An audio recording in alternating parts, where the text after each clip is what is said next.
All right, good evening, everyone, and welcome to Green White Checker TV. Tonight covering for Max Speed TV. Unfortunately, some connectivity issues for those guys, so covering for them.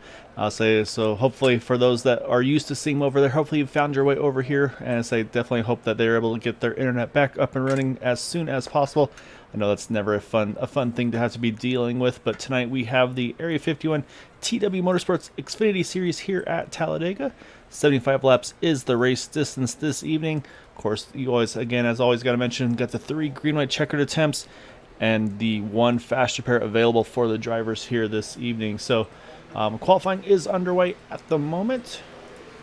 As I said, we're going to pull up the ticker, that way you can watch to see what the drivers are running here as things go on.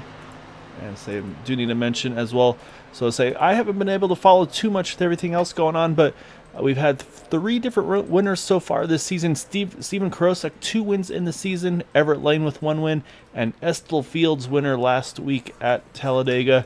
And on the point side of things, it is Steve Krosak with a 14-point lead over Michael Pegg. Michael right now actually leading the way on the top 5 front with 3 top 5s for him. So that consistency giving him some great results as well in the points. And then you got Dean Wilkinson in 3rd, Robert Rock in 4th, and then Jim Brooks rounding out the top 5 in the points for the series. And it is a very crowded field here tonight. It looks like over 40 drivers, maybe around 40, I think maybe even over 40 here. Looks like going to be taking part tonight. So it is going to be a very busy and very packed track here tonight at Talladega. And that extra width that we talk about week after week is going to definitely be an important one for these guys, because they're going to be needing a lot of spare room, it looks like, tonight.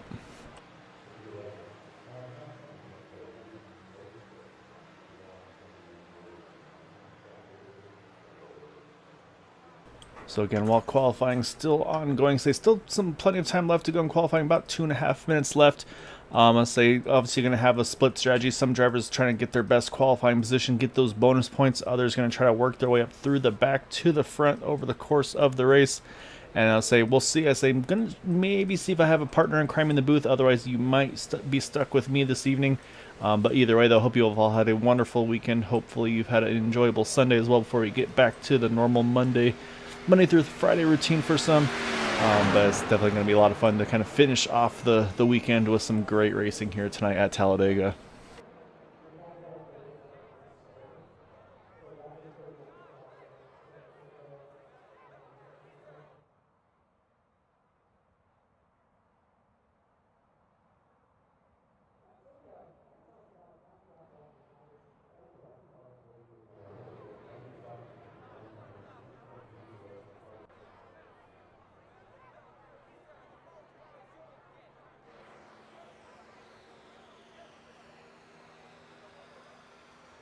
Trying to get the ticker to actually give me some info. It's actually not really showing anything right now, so apologies for that. I thought it would kind of keep going through the running order here, but unfortunately it has not seemed to do so. So kind of an embarrassing start here to kick things off. But again, you see though here right now the track conditions here, it looks like 69 degrees ambient, 79 degrees track temperature, and of course the big thing here at Talladega, a little longer than Daytona, 2.66 miles compared to the 2.5 for Daytona. However, talked to some of the drivers here during practice, and sounds like fuel mileage could come into play tonight. Sounds like the fuel window might just be in about that magic number of trying to see if you can make it on a 2-stop race instead of a 3-stop race. So that's going to be a very intriguing one to see here tonight, if that does come into play or not. So that'll definitely be a big strategy. Again, this is all based on it going green, of course, as well. You never know how these races are going to end up. So it's going to be a lot of fun to see what these drivers will have in store for us tonight.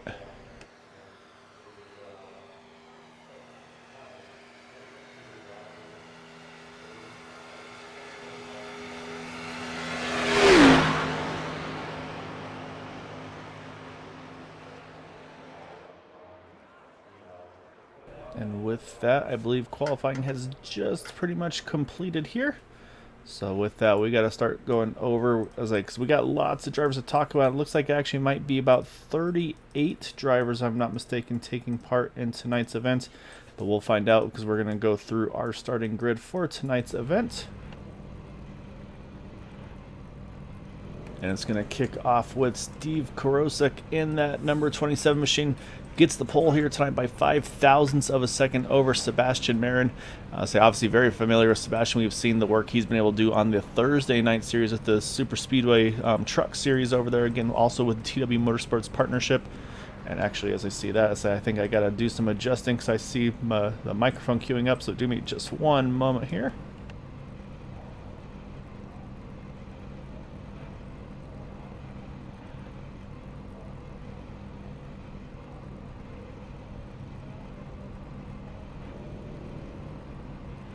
Apologies yet again. However, so we'll go through our running order here. So you got Steve Krosak, Sebastian Marin, Darren Rezor. So you're going to have to learn some names here as well, but you got the number 75 of Darren, I think it might be Rezor, Michael Pegg, Thomas Holder, Larry Boyle, Everett Lane, Estel Fields, again last week's winner, Frank Gramuglia, BK Anderson, Robert DuPont, and Brian Grimm. Continue on with Jack Walls, Mark Brown, Donald Stewart, Quabi Brooks, Matt Wagner, Vicente Guerrero, Cody Niegels, William George, Kevin LaChance, Bob Fitzgerald, Michael Spell, and Mark Mastrea. I say again, a lot of drivers here tonight. You got Gary Silpinsky, Joseph Morales, Robert Malone, Robert Rock, Jim Brooks, Alcina, Jay Hilliard, Paul Sheldon, Nicholas Lamb, James Hickson, Todd Siebels, and Dean Wilkinson. And then you have Randy Miner and Alberto Lopez. So it looks like 38 drivers will be taking part in the race here this evening. As they just in time, because here it goes, the cars out of pit road, or onto the track, I should say, from the start-finish line, and we're going to get things underway here in just a moment.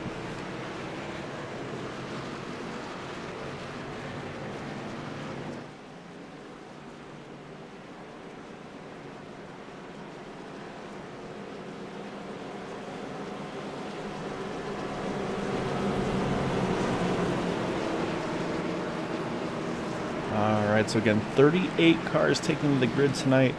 It is a very large field. I'd say the field counts have definitely been strong here in this series on Sundays. I'd say I've been trying to keep an eye on that.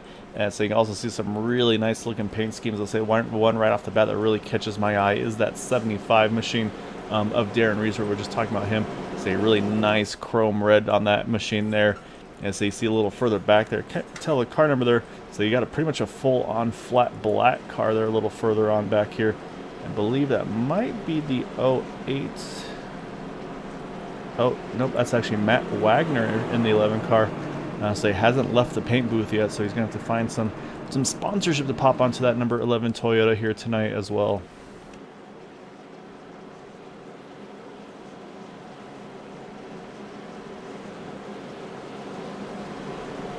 Same to you, Dean. Good luck tonight, I say, in that number 55 machine. Dean going to be one of those trying to work their way up from the back to the front here tonight. So we'll see what Dean's got in store for us this evening. With a very, very interesting looking paint scheme. I say it looks like I think we got some Halloween action going on here. We'll steal a little quick look at that. Oh yeah, he's got some skulls and skeletons. Yeah, that's exactly right. So good looking paint scheme on that number 55 scheme. I say it is, and say he's spot on. I say Halloween not too far away here. So as you see, pace car just about to duck off onto pit road. That's going to hand it over to that front row of Steve Krosak and Sebastian Marin. Again, 75 laps is the race distance.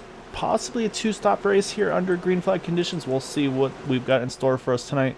But it's going to be the 27 and the 23 leading the field here to the green.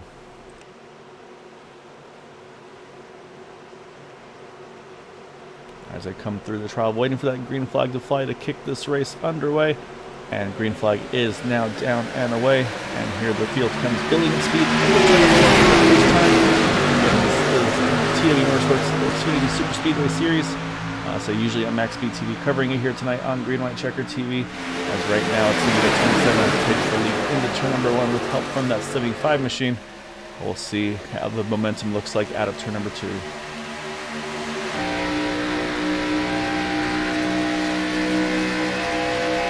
Great push from Michael Pegg, really shoving Sebastian Marin now towards the front there. We'll see what he's able to do, if it's enough to try to push him through. Not quite enough entering turn number 3.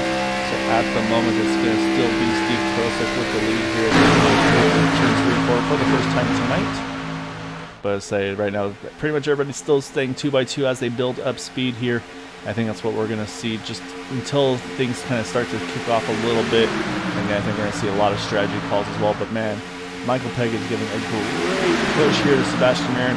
Sebastian's going to clear the inside line. He's going to immediately drop to inside. He's going to lead lap number 1 as well. Pegg leading the outside. He's got the, trying to put your car number there, 28 of Larry Boyle right behind him here now. We're going to be the pusher on that outside.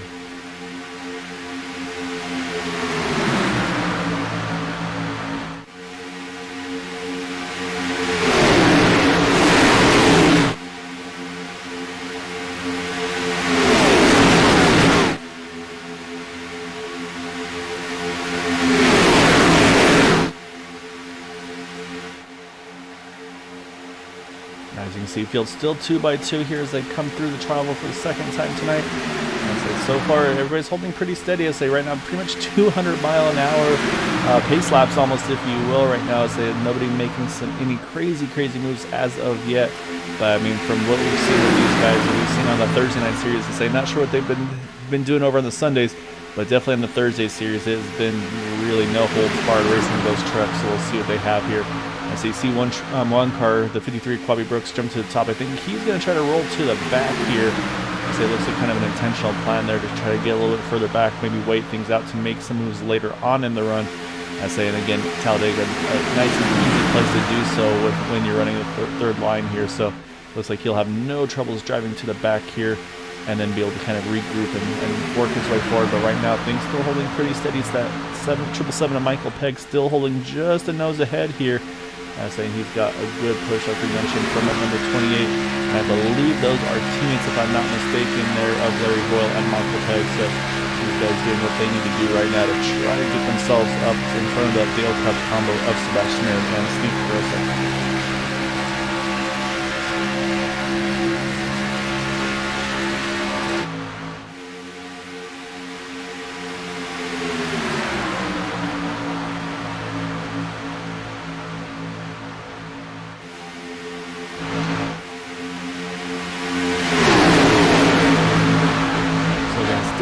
Very early on here, but we'll mention some of the higher climbers here off the bat.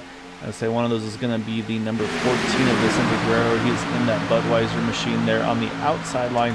He is +7 from his starting position right now, and then also a few spots back, actually right behind him, I should say, the 81 Cody Niegels, +6 positions for him. So a couple good early movers here for those two getting spots early on.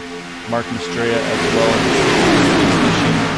So he's also up 6 spots. So these guys have kind of, it looks like they've either made the top line work, or they've just been able to kind of jump to the top and make some positions up that way. But again, right now still holding pretty steady here, 2x2. And playing it very safe right now are the kind of towards the back here. You've got Todd Siebel, Robert Rock, Nicholas Glenn, Dean Wilkinson. I'll say definitely playing it safe. And again, we talked about fuel savings here as well.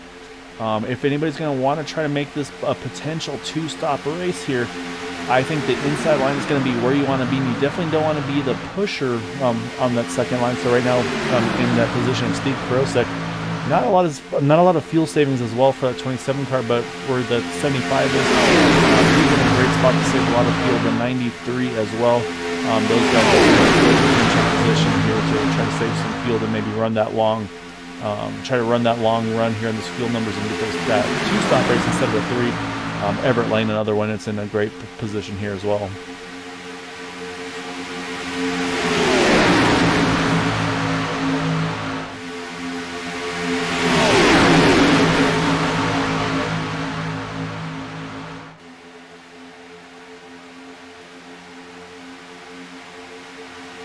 At the moment, everything pretty calm and collected. So do need to mention, unfortunately, missing the start of the race was that 20 of Alberto Lopez. He is out on track, but 3 laps down right now in that 20 machine.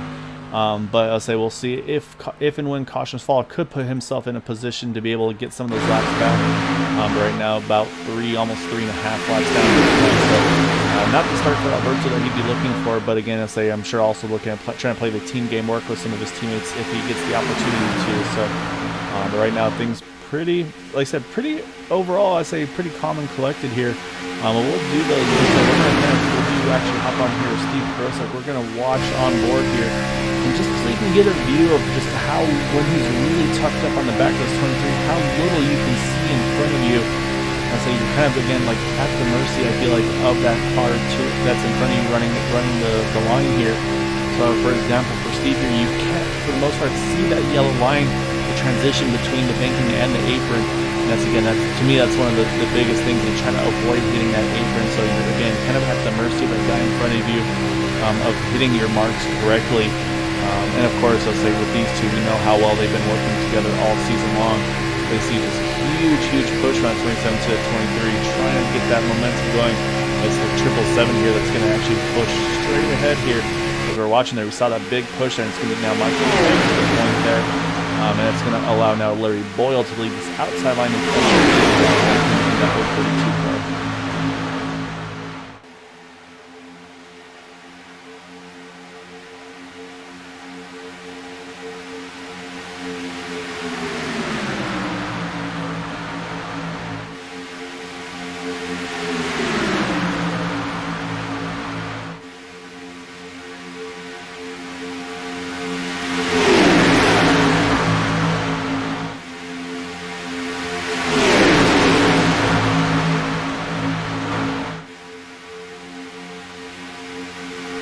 Right now, still, again, whole field still here, all packed up together.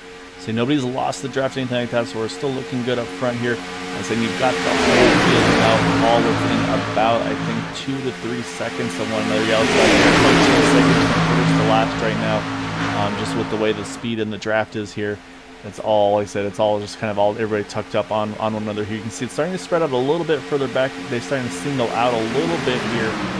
But again, I think that's going to be a little bit of some pit strategy, fuel strategy from some of these drivers here. So we're going to take a look at this 32 car as well, BK Anderson. So maybe we can get a better look off the back of Estes. Look at the back there, so you got a good-looking Star Wars machine there for BK Anderson. Out the back of that number 442 here, and that's the 32 of BK Anderson. So you got the nice lightsaber Darth Vader hood. I say, look at that driver's helmet as well of that 32 car. I say, if you're able to see that in your mirror, I'd say that's a pretty intimidating sight to have behind the wheel there. So some good looking helmets and paint schemes for these drivers tonight. We saw another good one there. So it's actually one that I use myself on the inside line of Steve Krosak. They actually got one down on the apron. This is going to be sketchy here. That was Darren Reeser. He's going to hang on to it here. And so that, actually, you can see further back, still more moving, flowing around here. I think at the moment things are hanging on okay. There's Jack Walls is in a really tough position there. It looks like he's been able to gather back up. Really separating the field here now. So I'm not sure exactly what happened there, but you can see Jack Walls definitely has a little bit of rear end damage to the back of that 83 machine. A little bit on that left rear as well. So we'll see. Yes, they shouldn't affect this car too bad. But yeah, definitely a couple of moments there for some of those drivers. And however, it looks like everybody's going to get away with it without a caution here.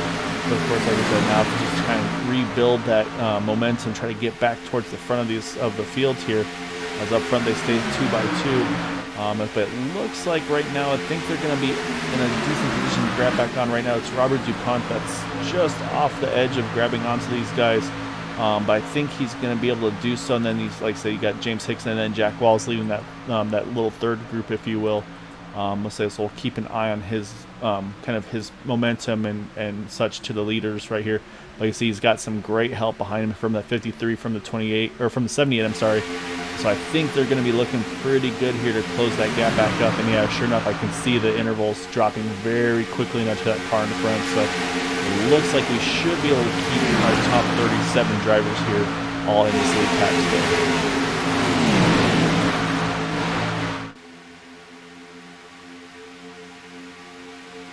Now we got 2 looking up on the top side, trying to catch which cars those are, but looks like some drivers opting to try to start making some moves here.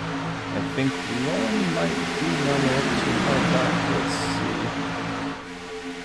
It's going to be the 24 of Everett Lane, I believe, the car of Alcina. Looks like they're going to start to make that third line happen eventually. And so it's going to be Everett Lane being the pusher here in that number 24 car, trying to push his 80 towards the front right now. And they are making good ground with just the two of them. You can see the momentum they're gaining on that middle line as well as the inside line. So right now, these guys working very, very well together here.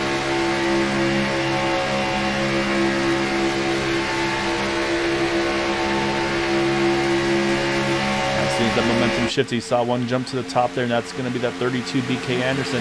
He saw them coming. He said, you know what, I want to be the leader of this outside line. He's going to jump to the top, and that's going to be BK Anderson trying to lead this third line here and see if they can work their way to the front. We talked about being 2 cars just a lap ago. Now you got 5 cars along here.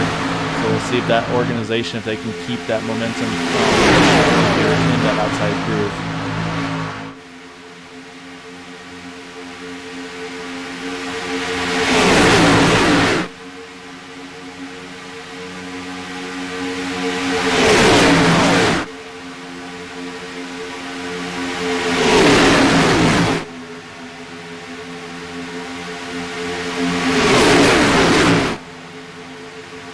About 3x3 and pretty much 5 cars deep at the moment. Now 4 cars deep. That looks like one may have dropped out of that 3x3 fight. But yeah, we got some really good racing going up front at the line. I think that time I think BK Anderson just had the lead at the start-finish line there. As squeeze over between 32 and 20. And so that's the dangers, of course, of the 3-wide racing. You start to maybe pinch a little bit too much. Things get to start getting a little touchy, a little hairy. But right now we're on lap 15 of 75. Like I said, we got pretty much 4 rows of 3 wide here. As I see Jack Walls thinking about the same in the near vicinity there. In the machine there. We're getting a little bit of left rear damage, but I don't think that'll affect him right now, especially in this big pack like he's got here. And even I think Michael Spell in the 88 car looked like a little bit of center punch to the rear end of that car. So I think we saw that stack up. I think it just shows really great hands by some of those drivers able to keep those cars in one piece and keep them pointing in the right direction. So great hands by these drivers here, keeping this race still under green as we start lap number 16. And as we talked about, they're running 3x3. They're about to come up to that number 20 Robles. We talked about him. He's up against the high side here, but the problem is these guys running 3x3. There's not a very safe place for him to go. So we'll see if he's going to stay committed to the top up against the wall, or does he maybe try to drop to the apron right now. Looks like he's going to stay by the wall. So this is where things are going to get very tricky here. They got to be very careful. You can see so it's really staggered up the top side. So right now it looks like it's going to pretty much, unfortunately, kill the momentum of that top side. However, a great job of all those drivers to avoid any contact and keep this thing yet again under green there. Unfortunately, those outside line drivers really took the brunt of that one, losing a lot of track position from it. However, again, though, I don't think we've seen the last of that outside, that third line. I think we'll be seeing definitely plenty more as that race progresses here. Because again, we still got at least 2 pit stops, possibly even a third. Right now, it's the 777 Michael Pegg and Larry Boyle to his outside. They're right now controlling the front of this field here.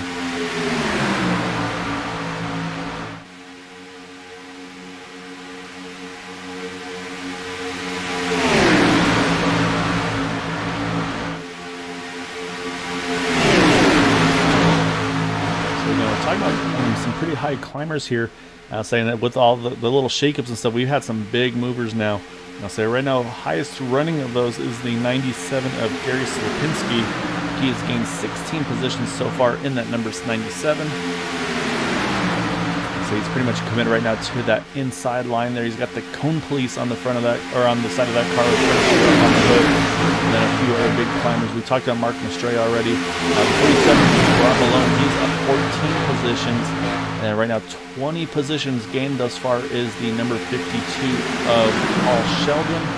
And then also Rob Malone right now getting about 15 positions as well in that number 47 machine. So some great climbing so far early on in this race here. As you see, unfortunately, he's trying to work the top side, not getting much assistance there. He's going to probably have to tuck back in if he has the opening before it closes up. But it looks like he's going to stay committed to the top side even with no help here. Maybe opting to drop to the back here. Again, we talked about the fuel window. It sounds like these cars maybe get to go a little further than the trucks. The trucks we talk about being about 21, 22 laps on fuel. I've been hearing rumors of maybe 23, 24 laps, even some of them 25 if they can. So maybe this is trying to find his way to the inside line to be able to get his car ready for that pit stop cycle here. Say Dean Wilkinson as well in the 55. He's starting to work his way up to the top, and he's working his way forward as well. So we talked about Dean kind of cruising in the back. He's decided, all right, you know what, a little bit here. And he's got some help around him. He's got the 19 of Kevin LaChance in front of him, Quabi Brooks behind. So we'll see what the strategy is going to be right now. But again, the cars I'm watching are going to be the cars that have kind of lived on the inside line here. So Jay Hilliard is one of those actually really good-looking Castrol car there in that 59 machine. I think he's been pretty much living on the inside line as well here, so I'll be watching him as well to see what his fuel mileage is looking like. So again, I think for these guys that started on the inside line, maybe held that inside line for the majority of this race here, this could be a really good position for them to really try that fuel mileage stretch here. Again, this is all pending it going green and getting those green flag pit stops, of course. But right now, things have been looking pretty solid thus far. We're already on lap number 20 of the 75 laps here tonight.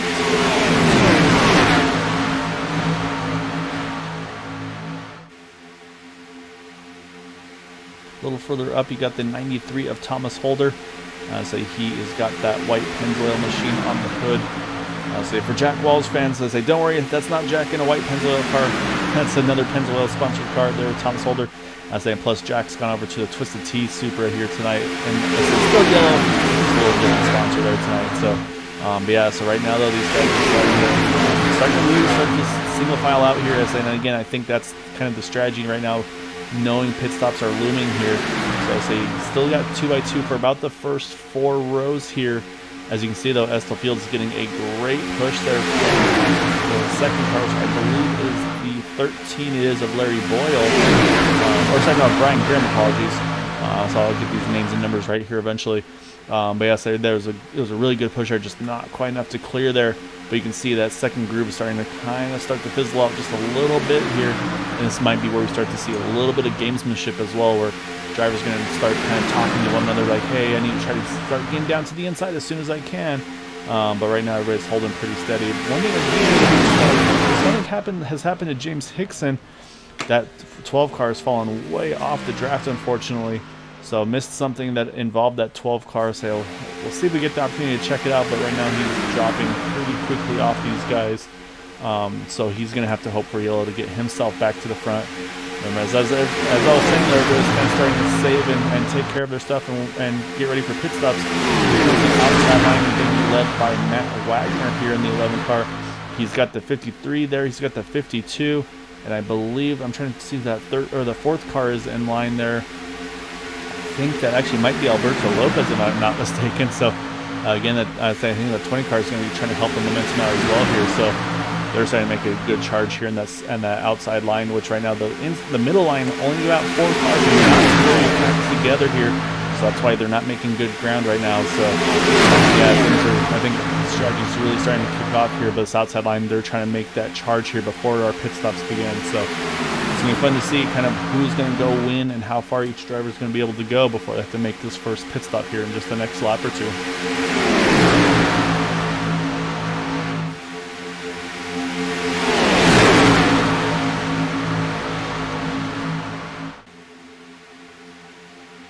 Alright, it's kicking off now here. You've got on the inside line, trying to catch some of those drivers that are hitting pit road. It's going to start off with, you got Everett Lane here. You've got Al Cena, Thomas Holder, Randy Miner, Frank Romulia. Let's see, Darren Reeser in the 75 car as well. And then you've got Bob Fitzgerald there as well. So it looks like about 6-7 cars here pitting at coming to lap 24. And so again, we're talking the field numbers. These next cars here that are going right now full on here, this would get them to lap number 25. Whether or not that's enough to make it to the end on one yet to be seen. Of course, again, this is all pending without any cautions, of course. And how far can some of these other drivers potentially go if they've been really saving aggressively here? I suspect we're going to see a few more duck off, but actually, no. Look at this. Nobody else is going to hit pit road. A little surprised that the fuel mileage of these guys has been as good as it is, with these guys leading so much of this race here. With some great fuel mileage as well as speed from this lead pack here as we go 3x3, about 4 cars deep here. The drivers that had just pitted, they're just exiting the pits now out of the back. They should stay on the lead lap here. But I have a feeling we will be seeing pit stops here very shortly for our lead pack, because right now, I say we're going to have 3x3 up front. Matt Wagner had just his nose ahead for the moment, and he's going to try to clear those corners. 14. He's going to do so, and you can see the 14. He's going to jump to the bottom as well. That allows 53 of Bobby Brooks to get to the middle lane here. So again, I think everybody's starting to jockey for position. Here they go. Here comes some more pit stops, and we've got a big group of cars coming in here, being led off right now by the 042, and then you've got almost a gaggle here right behind them. Looks like I would say about 12 plus cars here hitting pit road, almost contact there. Good avoidance. So you see, we're jumping around a little bit to take a look at all these cars here hitting their pit stalls now. But yeah, pretty much right now it looks like about 12, 13 cars hitting pit road, which is now going to cycle Matt Wagner to the point here in that 11 car. He's got Vicente Guerrero right behind him, then Quabi Brooks, Mark Mastrella, Sebastian Mayer, and Steve Krosak. Again, great fuel mileage by these drivers, especially I feel like the Dale Cup guys for leading as long as they had there to be able to run the fuel number as well. So we're on lap 26, coming around to 27, so we'll see, do we see more pit stops come in now? And indeed we do. It looks like for the most part, pretty much the rest of the lead pack here, going to have a few drivers go a little further. Oh, slide there for the 23 car. Great save by Sebastian Marin. And so far, so good. It looks like everybody's been having pretty clean pit stops here tonight. But we've got two that are going the distance here on the fuel mileage. That's going to be Gary Silpinsky, Jack Walls. They are going here, and so you can see Gary, he's latched onto the back of the lead again. I think that's the 20 of Alberto Lopez. And this is exactly what Gary's going to have to do here. He's got to make some big speed here to make sure he doesn't lose too much time here under the screen flag pit stop. Kind of being off on his own just by that little bit here.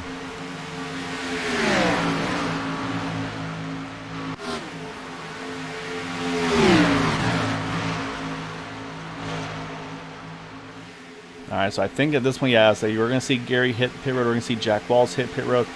But I say one thing Gary does have going for him here, as long as he gets it wound down in time. Not sure if that was, I don't know if he was able to slow the car down enough. This might be a speeding penalty for that 97 car. Looks really hot on entry, but maybe he was able to get it wound down as well. To see Jack Walls hitting pit road as well. So that's going to be the question now, where all these drivers start to cycle out with one another. Right now, it looks like it's going to be the 11 of Matt Wagner that had the best pit exit, kind of off on his own right now in that 11 car. You see him kind of running in the middle here. But what he should be able to do here is he's going to get picked up by that 23 and the 27, the Dale Cup drivers here. We'll see if they go to the top side to kind of swing around him, which I think they will. Yeah, sure enough, there they do. But what Matt's going to be able to do here is he can tag on right to the back of these two drivers here, and he'll be able to hold on to them right now. That's exactly what he's done. And need to check on the pit stops, of course, of our race, of our drivers that just pitted there. And you see Jack Walls right now just now exiting pit road. He's going to try to cycle out with these leaders here. Went a little further than the rest of them. But the driver I'm looking for is Gary Silpinsky. And unfortunately, I think indeed that speeding penalty may have been the kind of, not the nail in the coffin for him, but I think he did get caught on speeding there on the pit road. But it looks like otherwise pretty much everybody else was able to get away with it. So a really overall a great set of pit stops for all of these drivers here. But up front though, it's going to now be Estel Fields, Michael Pegg going back to the front. But you can see they've also got the 28 of Larry Boyle behind them. And then I'm trying to see that the fourth car in the inside line. That's the 78 of Don Stewart. Haven't talked about Donald tonight, but he is right now sitting in a great spot in that fourth position on the inside line. Matt Wagner, he has lined up there behind them on the inside line as well. Now it's going to be just fun to see kind of where does the lead pack here kind of recycle right now. Looks like it's going to be about 16 cars together here in this lead pack once it all bunches back up right now. It's going to be Quabi Brooks, the last of these on here.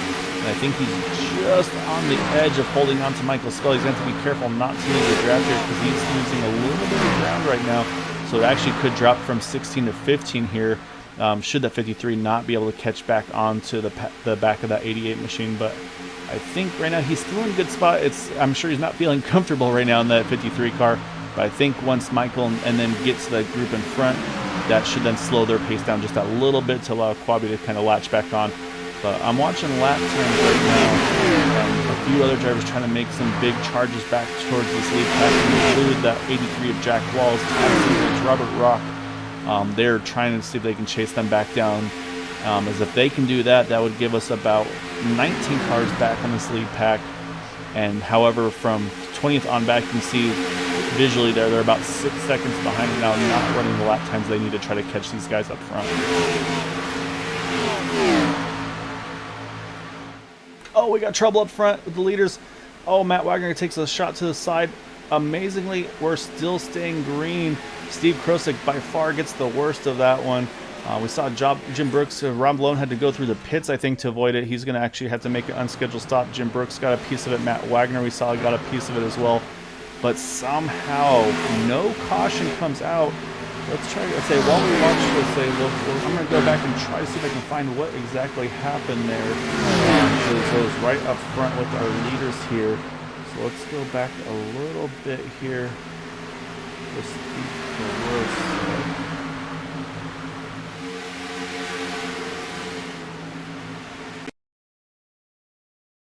Oh, you see right there, contact between the 27 there. So we're going to go back a little more here, take one better look at this to see how this all unfolded. And obviously at an angle that we can actually see what's happening. All right, so you see the 27, you see the 24 here. How do they wind up getting together here?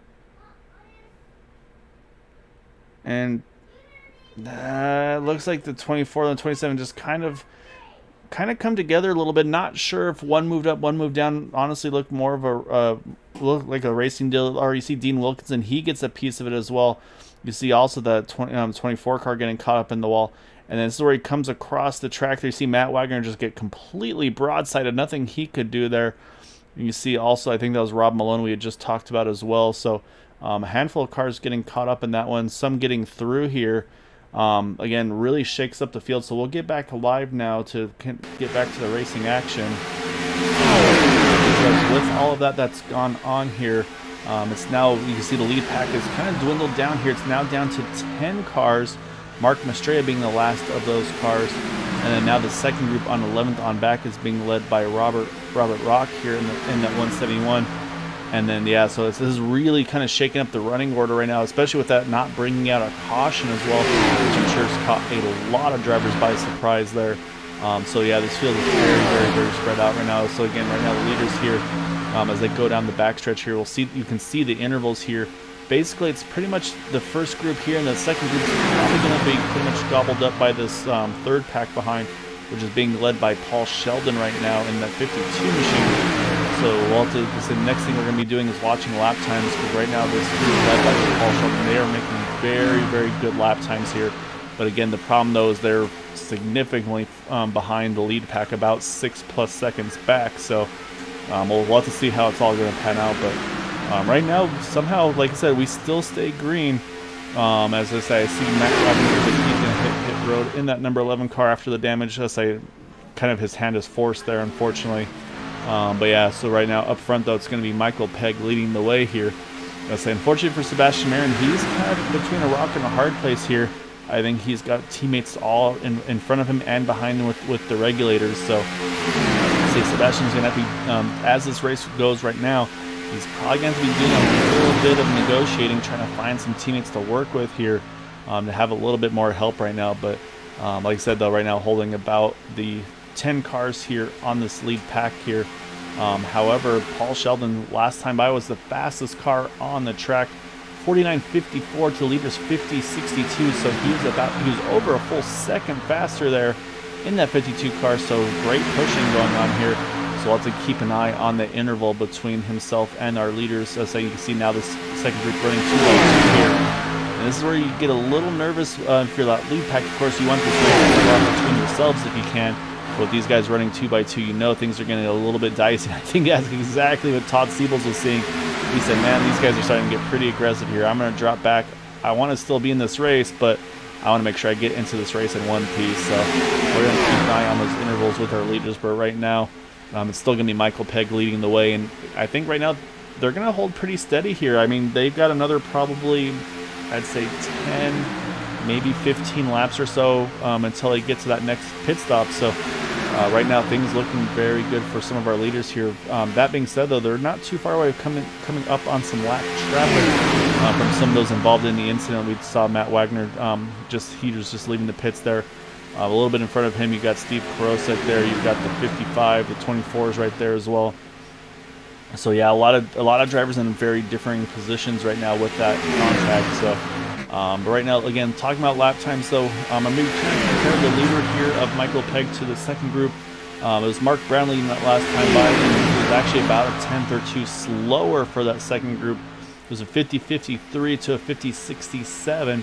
So not what they need in that second group. I don't know if they need to be organized double file or single file, but right now these guys kind of being a little bit more doubled up than anything might not be the approach I need to be taking, but I'll have to kind of wait and see, as I, of course, never know how it's all going to turn out. But the other question, of course, is the fuel strategy of these guys. Feeling pretty confident at this point that these guys can all make it on a two-stop race. I don't think that third stop's going to come into play.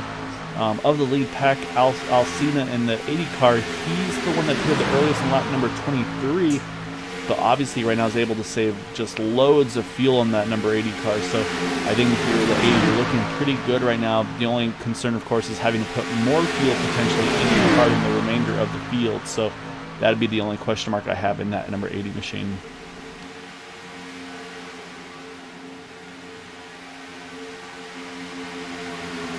So while things are slightly calmer, let's run through the field here, starting off with our leader, Michael Pegg, who is in that 777 car, gained 3 spots so far from this qualifying position. Second place is that 042 last week's winner of Esther Fields. So he has gained 6 spots tonight. Sebastian Mary started second, currently running in third in that number 23 machine. And in fourth, you've got the 28 of Larry Boyle. And then rounding out our top 5 is the 78 of Donald Stewart. He's gained 10 positions from his starting position. And right now, our highest climber by far of the race, Jay Hilliard, 25 positions gained in that 6th position. Right in the thick of things here. Of course, still long ways to go in this one. And right behind him, you've got the 88 of Michael Spell. A little bit of a center punch rear end, but that car's still going to be drafting very well here. So you definitely want to save that fast repair for as long as you can. And we talked about the 53, Bobby Brooks being right on the edge of that lead draft, possibly risking losing it, but he's been able to, he caught them and is in that position now in that lead pack. We just talked about, of course, that 80 of Alcina being the earliest of these guys to have hit it, however, in this lead pack as well. And then the last car in this lead pack, the 66 of Mark Mastrella. So we got 10 cars in this lead pack here, again, about 6 seconds ahead of this pack behind. Saying, like I said, it's a pretty much a gaggle from here on back. I'll say all these guys trying to push as hard as they are possibly able to do to try to get themselves to the runs here. But right now, say just the lap times aren't showing it. So right now it's Mark Brown there, 11th, and to his back bumper is the 75 of Darren Reeser, and then in 13th you've got Robert DuPont on his outside, that 07 machine, and then with him you've got William George in the number 95. And Paul Sheldon right there in the 52 on the inside line. In 15th, Nicholas Lamb in 16th position in that number 5 machine. In 17th, we've got Robert Walker. We talked about him just a little bit ago as well. Jack Walls in 18th. And you got Frank Gramuglia in the 19th position. Thomas Holder in 20th. And then the last two in this group here are Todd Siebels and Joseph Morales, rounding out our 22 drivers in this pack. We'll go a little further back here, and then you got this third group here that kind of got caught up by that that incident as well. You've got BK Anderson here in the 32. We've seen him up front a lot tonight, but just kind of raw into the deal there. You got the 81 of Cody Mangles. You got the 08 of Bob Fitzgerald. We saw the 51 of Jim Brooks. We saw his contact. You can see the nose damage to that 51 machine, but he's still able to hold on to this draft. And a little further back, you've got Randy Miner here in that 101. Also got Vicente Guerrero. Say a few cars in this pack. Some drivers here lap or more down, kind of working with each other as best they can. Brian Grimm, unfortunately, he's kind of off on his own right now in that 29 machine. And then you've got these guys that some of these drivers had to make those pit stops. They say you got Matt Wagner right here. You've got Dean Wilkinson with him as well. You got, and then let's say, and then we get to the drivers that are a lap or more down. I believe that's going to be James Hickson in the 12 car, Everett Lane in that 24 machine, as well as Rob Malone here in the 47, and then Kevin LaChance in that number 19 machine.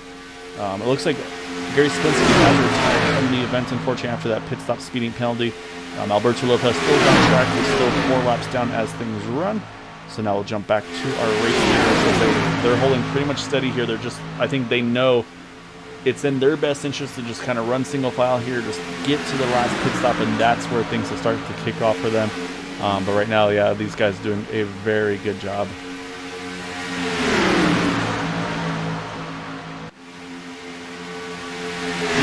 You sound like my teachers during my presentations, right? I talk too much too quickly.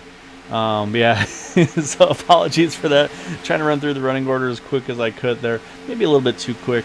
But yeah, so right now we got the top 10 though, like I said, in the lead pack here. 11th on back though. About 6.5 seconds now behind. And lap times are pretty comparable. They're pretty much running within hundredths of one another. It's just not enough right now to kind of bring that gap down. So right now, Michael Pegg here definitely enjoying life right now in that 777 with his teammate right behind him.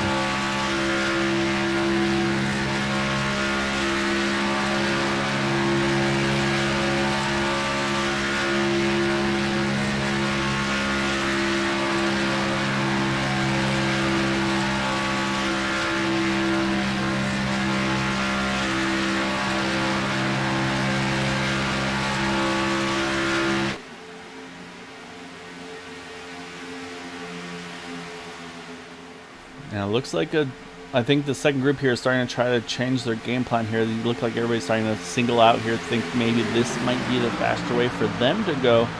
But right now there's just too much gap in between these cars.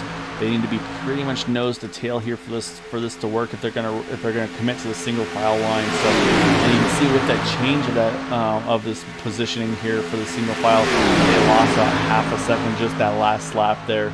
Now it's down to about, it's almost actually now a full second slower now, 7.3 seconds. So unfortunately they just have not been able to find what the lead pack has got right now to kind of try to catch that group back up, if you will. And again, I think that definitely helps on the teammate side of things. Like you said, you got first and second teammates.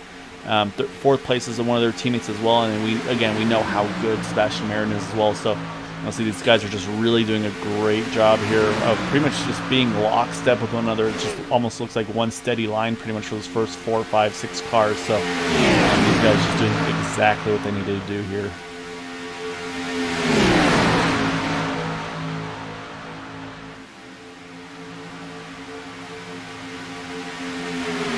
Sure enough, it was a 50-56 for Michael Pegg to a 51-25 for William George, now leading the second pack. So, yeah, I mean, right there it just tells you 3/4 of a second slower pretty much for the second group.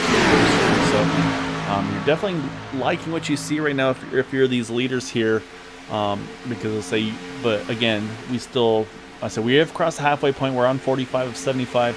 And I say we're going to be very soon into that final pit stop window here as well. So we're going to cross line here. It's going to be 30 to go here at Talladega. And so again, we talked about the fuel window. We're questioning whether or not 25 or not, how far could you go. And it's definitely seeing by far you can easily go 25. Some going even all the way to lap 26. I think 2 drivers were going to lap 27. So yeah, so definitely a lot of opportunities here. But right now, without a yellow, this is pretty much going to be right now between the 10 cars up front here until we get to the next pit stop, and then it's going to be all the crucial approach of how quick in and out are your laps here, and do we see any strategies? Do we maybe see these the regulators groups? Do we see them maybe pit early, or maybe try to pit off sequence of these guys behind them, try to separate it with just the 3 of them, or is it in their best advantage to try to work with Dale Cup guys? With the Roswell Motorsports guys. I mean, there's a lot to play for here, so it's going to be very interesting to see what the strategy is going to be, because we've got a huge mix of drivers that started up front, that are running in front, and we said some drivers that have really made their way up from the back to the front here to be in this top 10 position.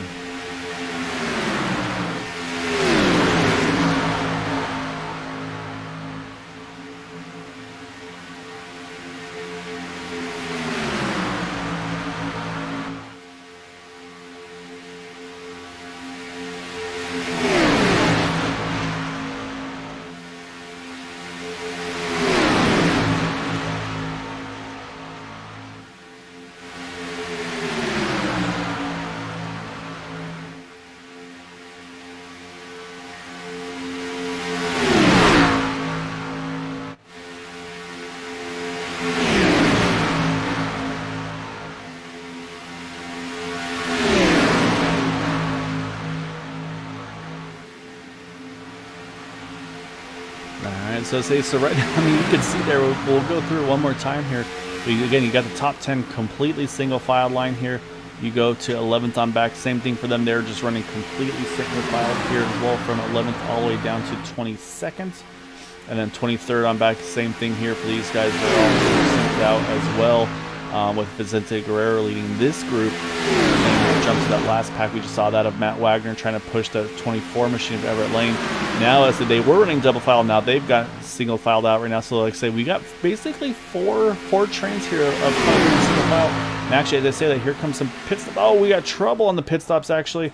We're going to go back. We're going to take a look what happened here. But unfortunately, I say again, somehow we still stay green with all of this going on. But unfortunately, some drivers definitely getting the raw end of the deal there. Here, we'll see if the 52 can get rolling here. This could risk bringing out a yellow. Right now, it looks like we still do stay green. So let's go back, and I'm going to try to see if I can find exactly what happened here on this pit stop. Or was it actually a planned pit stop? I would say we're already past it here. Let's back it up a little more here. I don't know if this is actually a pit strategy here, or if this is just some incidental contact with this group on back here. So it was being led by William George here. So we'll take a look here as they were coming out of turn number 4. It is a schedule. Oh, scheduled pit stop. You can see just heavy contact between the few of them there. Oh, big hit for the 52 as well. So it looks like 4 cars involved in that one. So we'll jump back live once more here. So they were going for some pit strategy. Unfortunately, did not pay off for them. I'll say really a lot of damage to those guys. We do have a few drivers that did now just pit here as well. You see Darren Reeser, Thomas Holder's in. So we do have some green flag pit stops starting to kick off now. We have yet to see our lead pack be hitting pit road as of yet. And as I said, here they come now. Oh, we got more contact on the pit road entry. More drivers. Michael Spell's around. Oh, it's all kind of coming undone here during the pit stop cycle. You see the 80 was involved. The 88 was involved. And you can see more drivers getting caught up in this one as well. Everybody's still trying to kind of get themselves gathered back up. I'll say the one driver that did not pit there is the 53 of Quabi Brooks, but the problem is he is off on his own here. The question, of course, as well is, did he actually react to that incident and decided to stay out instead of trying to pit there? So we'll see if this is going to be maybe a good call here. Is this going to cost him a lot of track time? I mean, he prevented him from getting caught up in the wreck. That's a great thing for him. But of course, this might be a very slow in lap for this number 53 machine. And yeah, his last lap time was a 50.88, so I think this was scheduled. Now he's going to jump into the pits here. He can be a little more aggressive because he's off on his own here hitting this pit stop. And this will be his final scheduled stop here, coming to 24 to go. So yeah, we'll have to see where everybody cycles out, because unfortunately we saw there a lot of contact on that pit road entry. So say when he pits, this will cycle it over now to Jack Walls and Todd Siebels will become our top 2. Again, they are still yet to pit as well, but these two there are some of the drivers that went the furthest on that last run, so we'll see what they have. Then we're going to see where how everybody's been able to cycle back apart with one another, because that's going to be the really big question. Is here comes a few more drivers here coming in together. Yeah, we got the 32, we got the 81, the 14, the 51 coming in together here, so that's going to be their scheduled pit stop as well.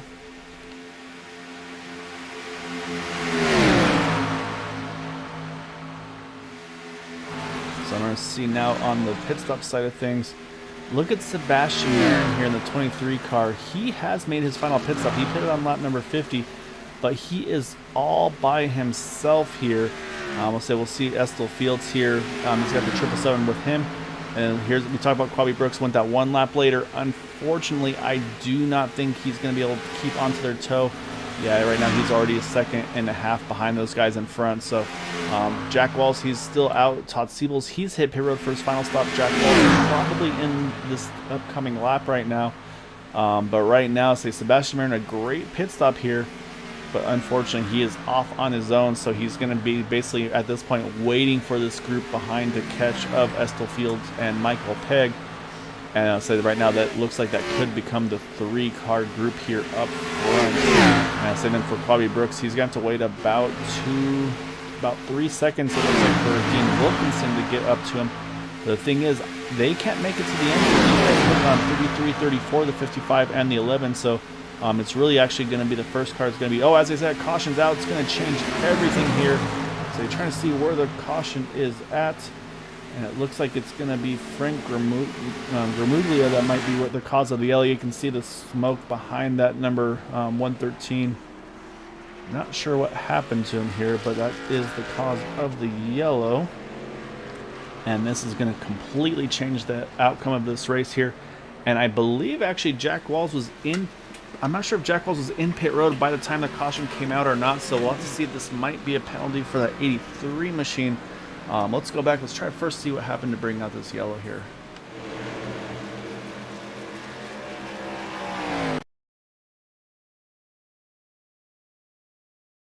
Oh yeah, you can see the car on the inside just kind of washed up a little bit. Felt like to in the 08 into the 113, and then unfortunately, I say there. I mean, at that point, there's just nothing that you can do. That 113 is pretty much just along for the ride here. You see Darren Reeser just sneaks by that one. The 171 here, not so lucky. Robert Rock, he catches a piece of the outside wall trying to avoid the incident, but that's going to be the cause of the caution here. Was the contact between the 08 and that 113. So it's going to be, I'm sure, a huge break for some drivers. Others are going to be wishing that yellow had not come out there. So we'll jump back live, though, because as I say, we're going to see kind of where everything cycles out here. Because right now, this 777 Michael Pegg, he is our race leader. And we're trying to figure out where everybody else in relation to him is on track here for those that might be either under green, under yellow. As you can see, a handful of drivers hitting pit road being led by Quabi Brooks in that 51 machine, or 53 machine, apologies. And so that's going to leave, it looks like 4 drivers here right now at the moment staying out. You got Michael Pegg, you got Estelle Field, Sebastian Marin. And then we're talking about Jack Walls, and sure enough, there's Jack Walls in that 83 car. He's going to cycle out now in the 5th position, having just made that pit stop during that yellow. So perfect timing for Jack here, and he's going to be right back into the thick of this here with this 83 machine. And I think he also used this time to get damage repairs to his done, since it was damage repairs done to his car as it was under yellow. 22-second pit stop, so great call by Jack there as well. Timing out yellow, very good for him. And Todd Siebels, Mr. kind of just play it cool, wait till it's go time. He's now in the top 6.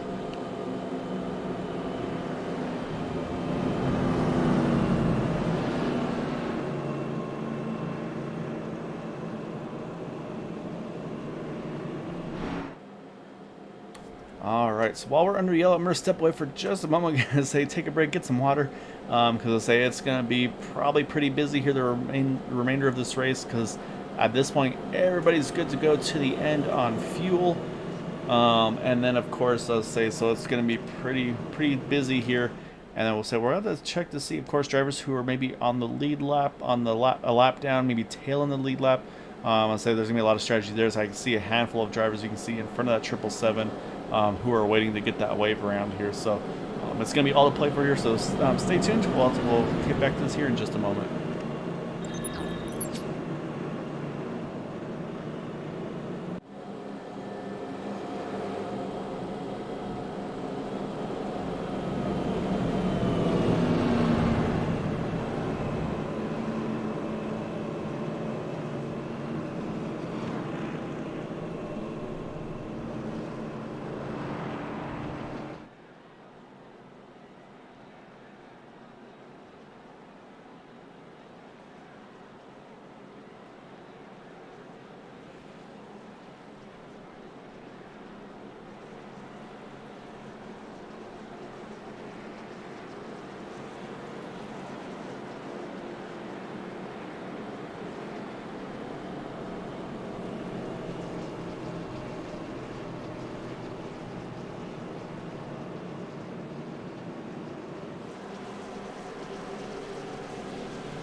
Alright, so as you can see, the lights are off of the pace car. We're going to be restarting this one with 19 to go. We'll have 26 drivers on the lead lap here, from including those that took that wave round. So I believe it's going to be Steve Krosak, the last car on the lead lap here in that number 27 machine. And then you've also got Michael Spell ahead just taking the wave round. You see everybody trying to hustle up to get caught back up.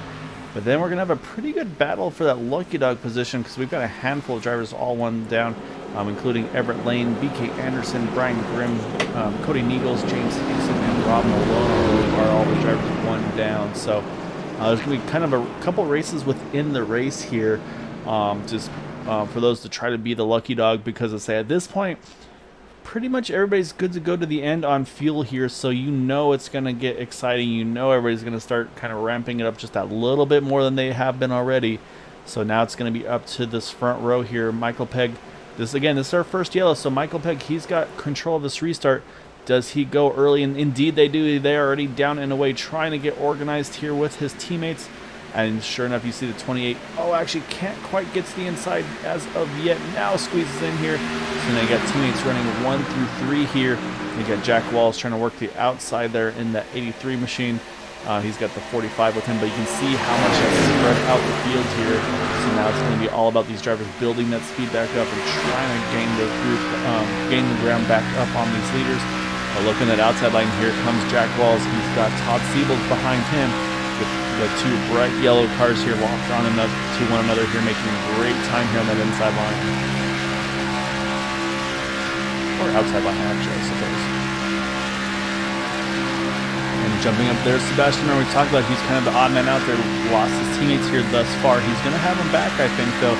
But I say right now, though, he's got to find friends, and they say he's found a friend with the 45 of Todd Siebels. He's got Jack Walls again leading that pack, and Todd is just pushing Jack through the tri-oval here.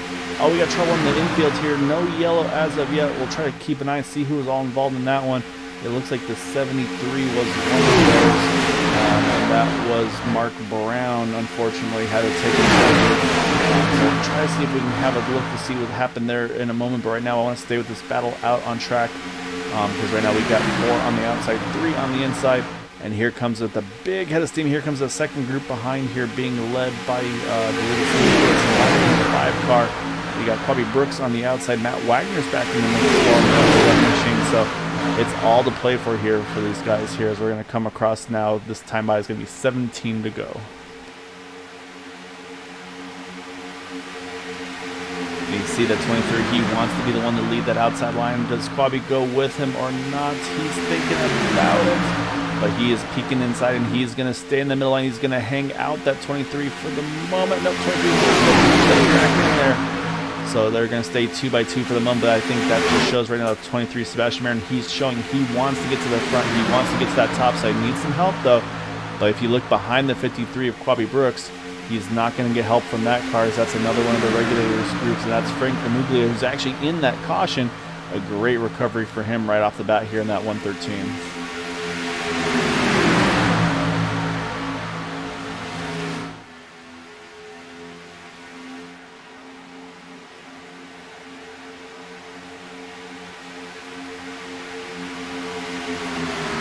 So as they come out through the tri-oval once again here, going to be 16 to go at the lines. I think Jack Walls just has the nose ahead there in front of that 777 there.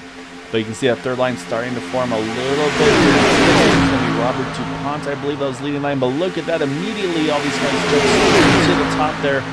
And that's just going to show they're ready for this third line to happen. They're going to make it happen sooner than later. And it's going to be led by that 113 of Frank Ramuglia. We talked about him wanting to try to go, and here they go. You see Matt Wagner, he's found his way in the middle of this pack. But I say it's going to get very busy. There's a little bit of just kiss the outside wall. He's going to be okay, though. And we're going to keep at it here. And right now, let's say it's kind of just right now the battle of the drafts right now. You've got the 83 on the outside, the 777 on the inside. And now here comes the 113 on the third line. These guys are making a big push to the front here. We've got 15 to go.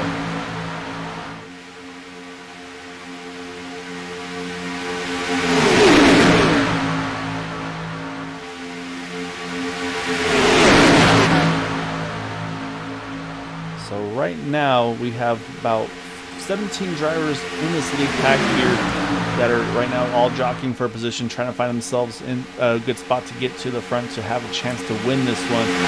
About 4 seconds back of Steve Krosak. Unfortunately, say we didn't get to catch yet what happened there that took out the 73 of Mark Brown. Like I said, I haven't forgotten about it. I do want to try to see if we can find what happened, but right now I want to stick with this battle up front because right now these guys are going 3 by 3. And they said that 113, he's found his way to the front here. He's got side by side with these guys, hasn't found a way through yet. And then he drops back just a couple of car lengths to the 83 and the 777.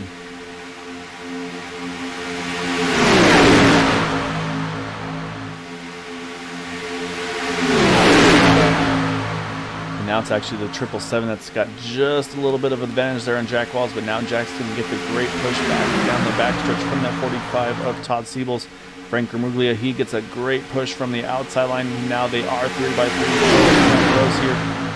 Entering 3, the 113 just a nose ahead here. Say now it's all about through 3 and 4, who's going to have the advantage on the exit. And that's what these guys are going to be paying attention to. Who has the most advantage here out of 4 when it comes crunch time to get to that white flag and to get to that Cherokee flag. I think that's what all these guys are looking at right now. And I think at the moment you saw right there, it looks like Jack Wells again just a nose ahead here. But you know the pushing and the shoving is going to get just that more intense as we get to these closing laps of this race right there. You see the 777 trying to look a little bit, probably trying to give his pusher there, Estel Fields, a little bit of free air there to breathe, cool that car down just a little bit because you can only push for so long until you start overheating here. So these guys are doing everything they can on the teamwork side of things to try to get themselves all. Great chance. I see Jack Wall's contact. We got a bunch of cars involved. Oh, it's the big one here. 83 is involved. The 23 is upside down here. Pretty much the whole pack there. 23 is still flipping down the infield. Now he finally lands on his wheels, and here comes the second group. Oh, the second group is all kind of piling into this wreck as well. It is just chaos there at the 3 and 4. I think 2 drivers came through unscathed. It's going to be Todd Siebels and Michael Pegg, if I'm not mistaken. But from them on back, it is a car park back there. Look at all the damage here to all of these cars here. We've got a lot of cars caught up in this one, unfortunately. Hopefully some still have fast repairs, otherwise it's going to be the end of the night for a handful of drivers. But that was a huge incident there, and saying it looked like it kicked off right at the front row there with Jack Walls. We'll have to see what exactly happened, so we're going to go back. We'll take a look at it here.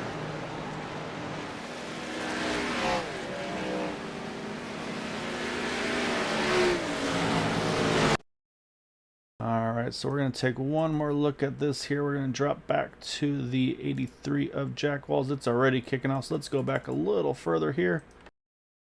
And from that quick look we saw there, it may have been the 83 trying to get to the inside, not quite being clear. We'll take one more look, another look here as they enter turn number 3. You can see there, Jack not quite clear of the 777.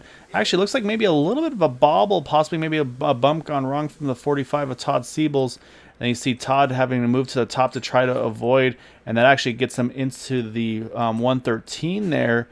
And so that was where the 45 got through. We saw the 777 get maybe a little piece of it, but then you see the 23 car just up and over on his lid here.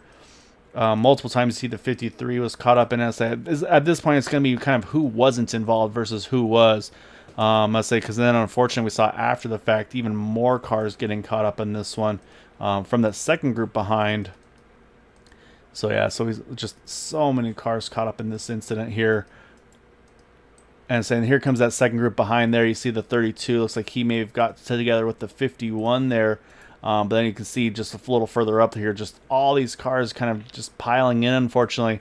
Not sure if there's just too much head of steam or they didn't expect the cars to come back up. But yeah, this is a big wreck here here at Talladega. Like I said, at this point, it's going to be more of who wasn't involved than who was involved, because I mean that's the majority of the field if I've ever seen a wreck at Talladega. So you can see again so many cars missing the front sections of their machines. Some a little worse off than others. Again, this is where the fast repairs they're going to come into play here, because there's going to be some drivers that had them in store, some did not. So we're going to jump back live here to see, because right now we are at 11 to go, 10 to go at the line. But at the moment, it's going to be Todd Siebel's leading the way here in that number 45 machine. He's got Donald Stewart behind him. But we had pretty much from, looks like 5th on back actually hit pit road, including Matt Wagner here in the 11 machine. So pretty much our top 4 drivers did not pit. 5th on back did.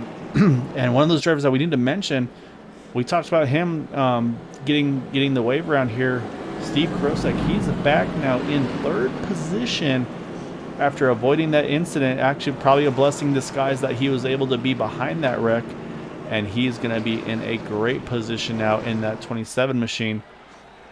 And so you see a few other drivers here with some pretty significant damage to their cars. I think you see a handful of, like I said, probably a lot of drivers took those fast repairs, put their cars back out on track. We saw the 53 of Quavi Brooks. He was caught up in it. He pitted.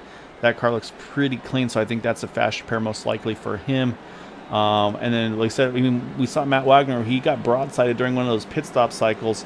That 11 car, he used that fast repair under green a while back there, got the track position back after that caution. Now he's right back into the thick of this as well in that 11 machine here, going to be restarting in that 5th spot.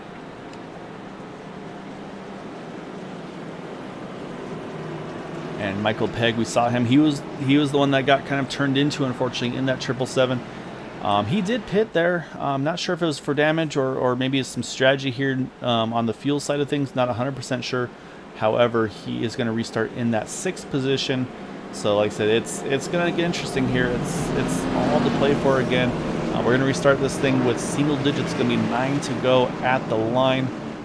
And at this point, if you are in the lead lap here with a fully functional car, I think you've got a chance at this one. Right now, I believe it's going to be William George, who is actually, no, I'm sorry, it's going to be Frank Gramuglia, who's going to be the last car in the lead lap. But when I say fully functioning car, that's not quite what I'm looking for. So unfortunately, Frank, it's not looking great for you. But again, late race restart, not a lot of time left.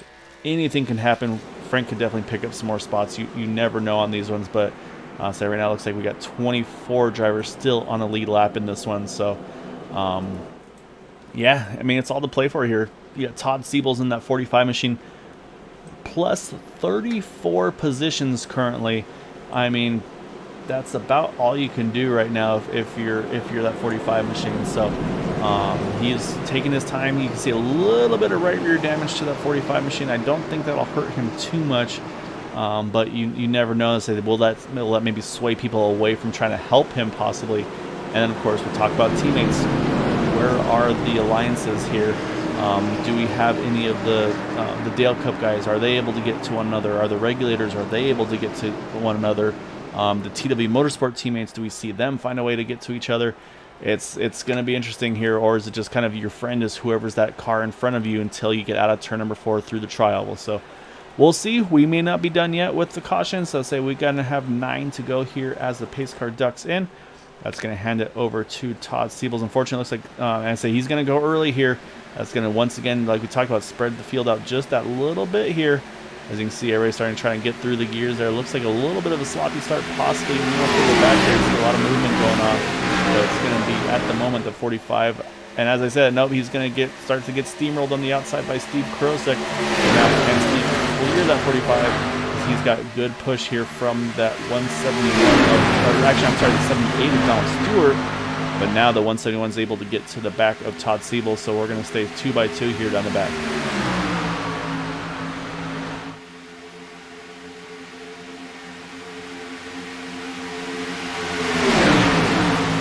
And as they start continue to pick up speed, I'm looking at the back here. I see Michael Pegg. I look a little further back. I see Larry Boyle. That's a teammate. Do we see that third line happen here out of turn number 4? Do they stay 2 by 2? You see a little bit of movement. I think everybody's trying to anticipate when and where that move might come from. But right now they stay 2 by 2 here. It's going to be Steve Krosak with just a nose ahead in front of that 45 at the line. 8 laps to go here at Talladega.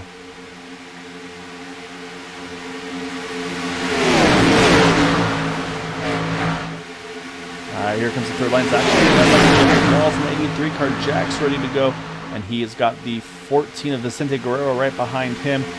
And oh, we got trouble in the back. It looks like that move to the outside isn't going to work. Contact between the 83 and the 14. Cautions out. Oh, big hit by the 19 there. Sends him straight to the inside wall. A huge hit there, unfortunately, for Kevin Chance. So that's a brutal shot for him. That's going to put us back under yellow here. So we saw the third line start to form, unfortunately, and say Jack Walls has to take a tow. And it looks like it's going to be Steve Krosak hanging on to the lead there as they come to the caution here. So we're going to rack him up, and we're going to be doing it again probably with about 4 or 5 laps to go in this one. So again, it's just going to get that much more ramped up. So let's go back and see what exactly happened. But we could see a little bit of contact with Jack Walls in the 83 machine. So where did it all start off, though, is the question. We're going to take a look, and I think I saw it right there. I don't know if you guys are able to catch that, but if you watch here, we'll actually stay with this view that shows it pretty well. We're watching the 14 of Vicente Guerrero right behind the 83 of Jack Walls, and I think we're going to see just a little bit of a bump that kind of gets the 83 out of off corner here, and right there it gets him just in the left rear. That sends Jack down into the 28 car. Nothing the 28 can do, obviously, at that point. Now Jack's just kind of a passenger, and this is where it all stacks up. Unfortunately, the 14 gets a piece of the 83. You see the 55 Dean Wilkinson. He gets a bit of a shot. And then you see the reaction from everybody behind trying to duck themselves out of the way. So I think as a whole, it's not too bad of an incident here. But unfortunately, say, well, actually, we'll keep it slow down here. But you got Kevin LaChance looking good, looking good. Oh, no, here comes Jack. And then unfortunately, that's going to send Kevin straight across the track here into that inside wall. A big shot for him off the back of it, ricochets across it. And that's going to be heavy damage to the 19 machine. So we will jump back live, though, as pretty much the whole field, as we suspected, not pitting here. Vicente Guerrero, Dean Wilkinson, they had damage. They're going to have to pit there from that contact. Robert DuPont's coming in along with him. Looks like some damage repairs to his car as well.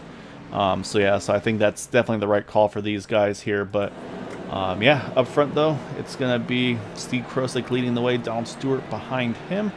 And then you're going to have Todd Siebels, Michael Pegg will be the top 4. And then in 5th will be Robert A. Rock in that 171. As here comes the Lucky Dog around the top side here. And I believe that is the 13 of Brian Grimm, which I believe will put Brian back down to lead lap in that number 13 machine. Indeed, it will. So it'll be 23 drivers now back on the lead lap here. So while we're under yellow, again, I'll step away for just a bit, and we'll get things going again here on the 1 to go.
As you can see, the lights are off of the pace car.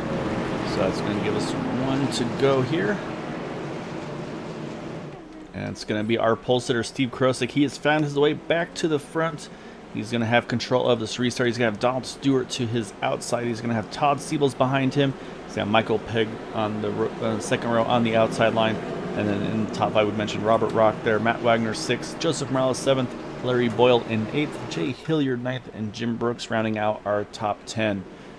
So now, of course, the question still is to play for, are we going to be done with the yellows? Let's say we're going to restart this race. 4 to go. It's outside green-white checkered territory at this point, still under regulation. So we're going to see, because of course it's going to take about a lap to build that speed up. But then, of course, the other thing we just mentioned a little earlier, can the teammates, do they find one another to try to work together, or is it just kind of try to find a friend to work with them right off the bat? So it's going to be very exciting to see. We saw earlier Todd Siebels, he went early. He got pretty much swallowed up. That allowed Steve to take the lead there in that number 27 machine. So do we see a different strategy from that 27 car? Does he wait for that green flag to fly to try to keep the field all bunched together here? As again, it's pretty much at the discretion of our race leader on these restarts to go on the green or to go early. So we're going to watch from that number 27 machine. We will watch and see what his strategy is going to be here. As you can see, everybody's starting to bunch up a little bit, try to get ready for this restart. Nobody wants to make any mistakes here. You can see drivers are all starting to actually anticipate a little bit here, a little bit of contact, kind of bumping into the back of one another here. And I think that's exactly what Steve Krosak's going to do. He's going to wait for that green flag to fly, and it is out, and we are underway here. 4 to go here.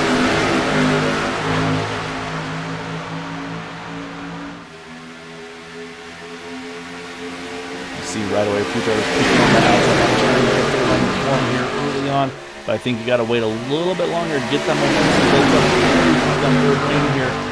But like I said, the other part too is going to be, you're going to have some friends to make that third line happen.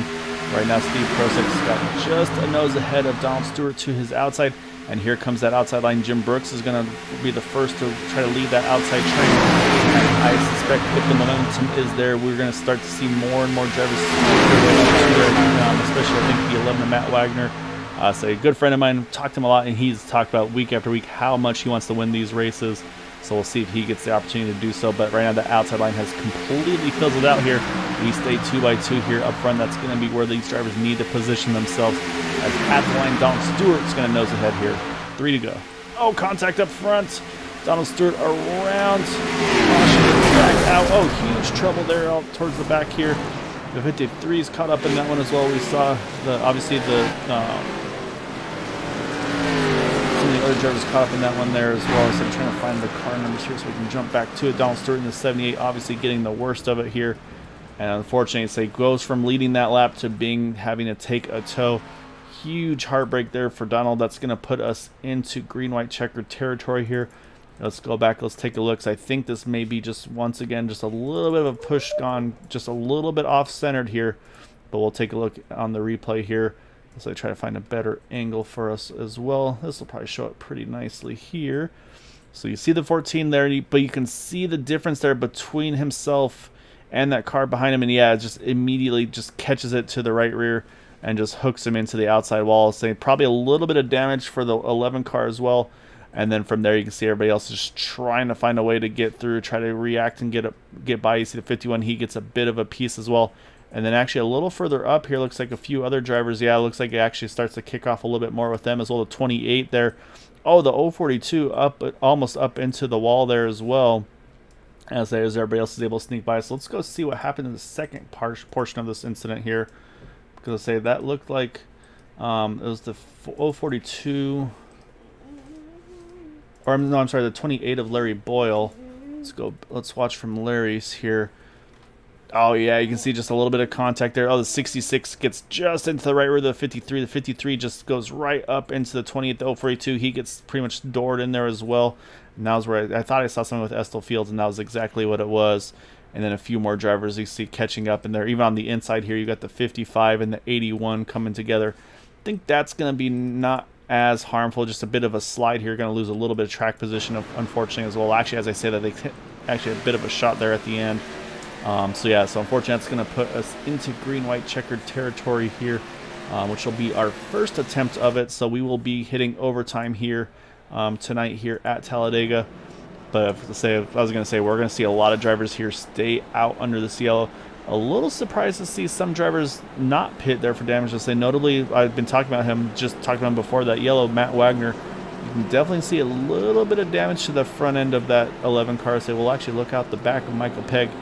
And yeah, I mean, you can see right there just the nose damage he has. So may not be a car that can lead to the finish, but probably he'll still be a good pusher here. As I say, we see one swing around there to get their lucky dog position. That is the 32 of BK Anderson. And honestly, I want to put it past that 32 to make some big moves here at the end and get himself a great finish here after being trapped a lap down. So I'm going to keep an eye on that 32 car. I'll say if you can kind of keep two eyes on the track here, he might be one to watch here. So with that, though, a lot of drivers here in pit road. Mark Mastretta getting damages, repairs to his car, the 28 as well. Looks like the 81 Cody Eagles just now rolling out of the pits. But yeah, so unfortunately, some more damage for some of these machines. So I'll say, while we're under yellow again, I'll step away for just a moment, and we'll get things back going again once again on the one to go.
Alright, so as you can see, lights are off on the pace car as we head down the back stretch here. So again, for those who aren't familiar, there are 3 attempts of a green-white checkered finish here tonight. And so basically we're on attempt number 1. So if they can get to the white flag without a yellow, if there's an incident on that final lap, they will race it out to the finish. And I'll say pending anything out of the ordinary, whoever crosses the line first will be deemed the race winner. Subject, of course, to anything on rule books and admin things and such like that. And then, of course, if there is another yellow, we will have up to 2 more attempts of that green-white checker finish. So say if there's a caution coming to the white, you'll see the caution flag come out. They will rack them up. They will do it again. However, on that 3rd attempt, if there's a yellow before we get to the white flag, at that point the race will finish under yellow. So as I'm sure as you all would like, and I know definitely on my side, I'd love to see these guys get this thing under to the white flag and then let them finish it out, because they've been putting on just an amazing show here tonight. So we'll have to wait and see, though. But it's going to be Steve Krosak leading the way on this restart. He's got Todd Siebels to his outside, Robert Rock to his back bumper, Michael Pegg on the second row on the 4th position, Matt Wagner in 5th. And yet again, I think this is a great call for that 27 car. He's going to wait for that green flag to fly, keep the field bunched up. You do not want to get too big of a lead here on these restarts, and now he actually goes just a split second early here, and that's going to, again, might shake the field up just a little bit, so we'll see how this pans out for Steve Krosak as we get back to green here. 2 to go.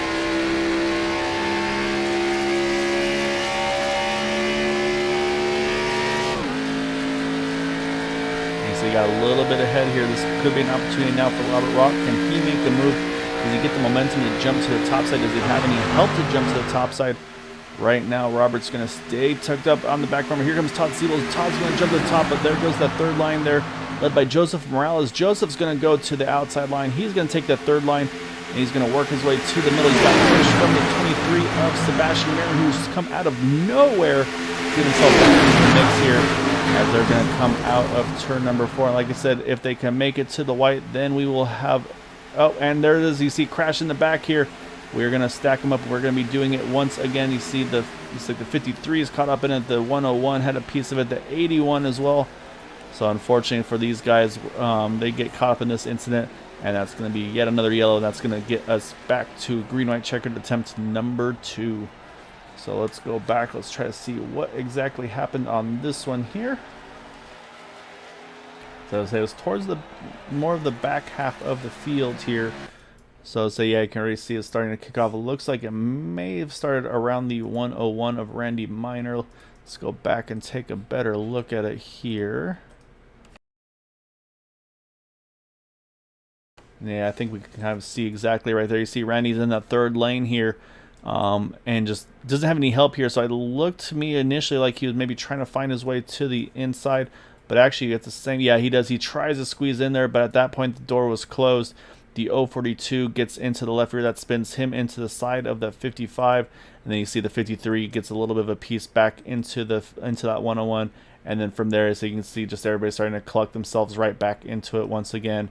And then yeah, so here goes the cars going around trying to avoid it, but then you see big shot for the 95 there, as well as that 53. Some pretty heavy damage, and the 81 as well, trying to avoid it here. Catches the back of his car in that incident as well. So yeah, unfortunately some more drivers getting caught up in that one. Some more damage for these cars to have to get repairs done, or if somehow they've saved a fast repair, to get that taken care of as well. But that's going to put us back under yellow here. I say again, this is now going to put us into attempt number 2 of that green-white checkered finish that we just mentioned. But right now, say the big change though is going to be our lineup here, because again, we talked about, I just mentioned before that yellow came out of nowhere, Sebastian Marin, I think, was starting in about the 8th, 10th place on that previous restart, and I think he was able to really get a good restart there. He's now jumped up to 4th, and we talked about teammates, the 23, 27, those are teammates here, so you have to suspect we're going to see that 27 car go to the top on this restart, get that 23 car behind him. As you see coming around on the outside is the number 19 here, and that is going to be Kevin LaChance. He's going to get himself, I believe, back on the lead lap here. We'll have to double check that he wasn't more than 1 lap down. And actually, no, he was 2 down. I believe this is going to put him 1 lap down, because all the other drivers that were a lap down were actually caught up in that incident, unfortunately. So Kevin, being the first of those not involved in the incident, he's going to go from 2 down to 1 down in that number 19 machine. But yeah, so on the teammate side of things, though, this is really a good break, though, for Steve and Sebastian. And I say break, and honestly, it was probably on their strategy was to try to maybe time that restart just a teeny bit to get themselves lined up together here.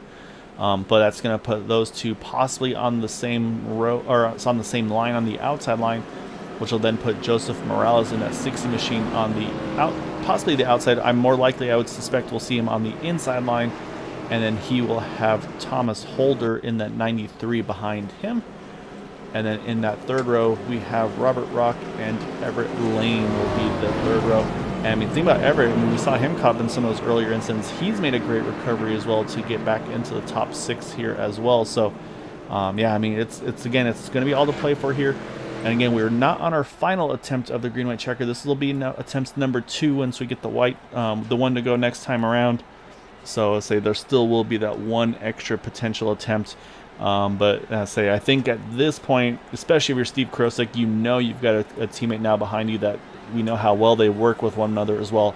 You're going to be banking on this thing getting to that white, and then you two working together here. But I think the first question is going to be, where does this 27 line up? I believe they do have lane choice here. And I suspect we would see the 27 take the outside line, but so far he's staying to the inside here, which surprises me a little bit. So I'll have to wait and see. And yeah, sure enough, actually, he's going to stay on the inside line. His teammate's going to line up on the outside. So yeah, so I really would have thought the 27 would take the outside there, pick up your teammate, but maybe they're thinking this will be their best opportunity here as well, because now maybe they can find a way to make it be between the two of them, with the 23 working the outside, the 27 working the inside. Of course, that 27 is going to have the inside, the yellow line, as your friend can't pass below that yellow line. So you only have to really protect one side of your car here if you stay on that inside line. So we'll see. I made my prediction. I predicted wrong. But again, these guys much more talented restrictor plate racers than I am. So I would let them make the calls there.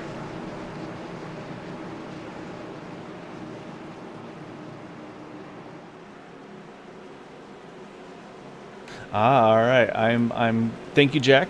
So actually, there is no lane choice for Area 51. So that is why the 27 and the 23 are not lined up, and that might be the reason why say they didn't even have the opportunity to do so. So I was proven wrong there. So Jack, thank you for being on top of the rules there for me. I'm sorry that you got caught up in those incidents that take you out of the race.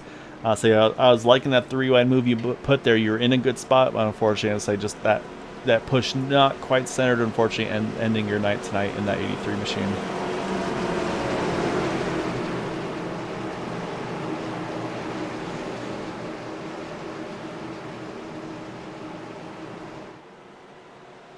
Well, that'll be something I'm sure that's up for discussion in the future, right, Jack?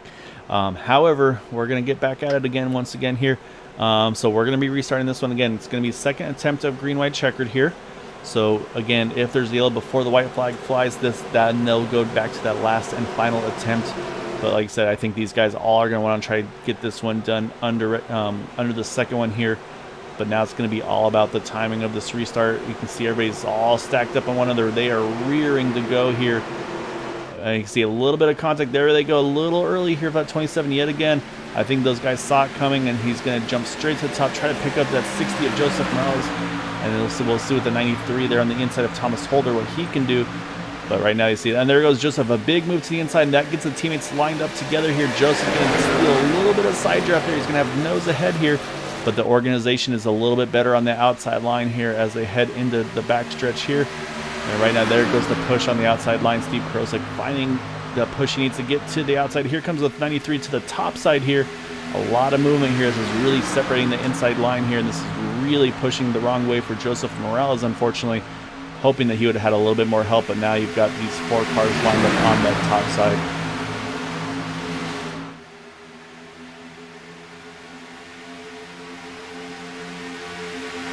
As they come out of turn number 4, we'll see there's a lot of jockeying for position. We're not out of the woods yet. They got to get to that white flag before it's all potentially going to get to the race of the event.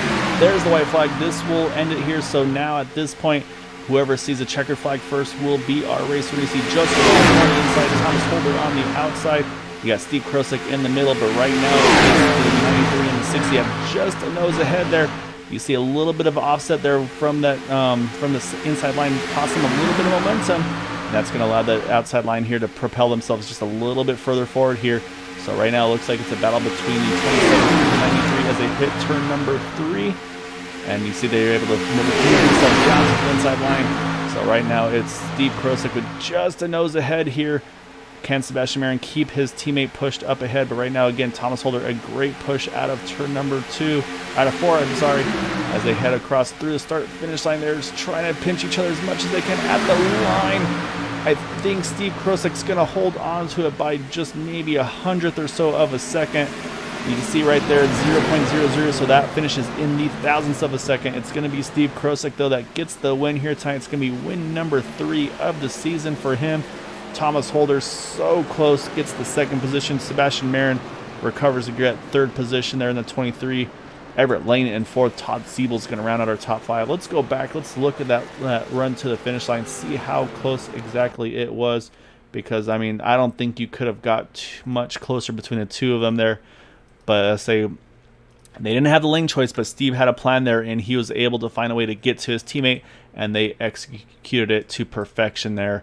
But some great drafting there for these guys, trying to see if they can find their way to the win there. You can see the 93 trying to pinch the 27 down just a little bit to see if we can help his momentum here. But as they come out of the tri-oval here to the start-finish line, there's the difference right there. Just about a nose advantage to that number 27 of Steve Krosak. And then you can see about the same there to the 23 and the 24. So great job by those guys getting that result here.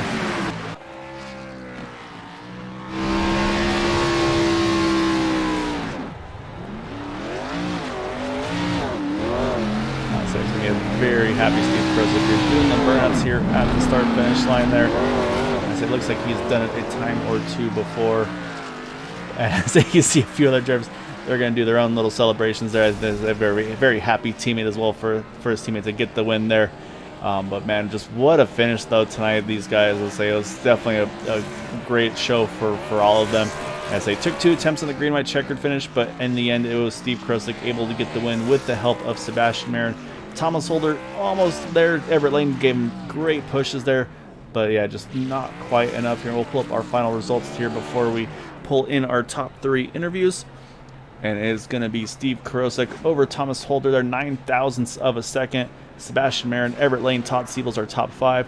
And then you got Vicente Guerrero. Joseph Morales was in contention, falls back to 7th by the end of it, but a great run by Joseph as well. And then you've got Jay Hilliard, Dean Wilkinson rebounds very nicely into the top 10, Robert Rock. And then you got Michael Spell there, Brian Grimm, Nicholas Lamb, Jim Brooks, Matt Wagner, BK Anderson, Michael Pegg, and Robert DuPont.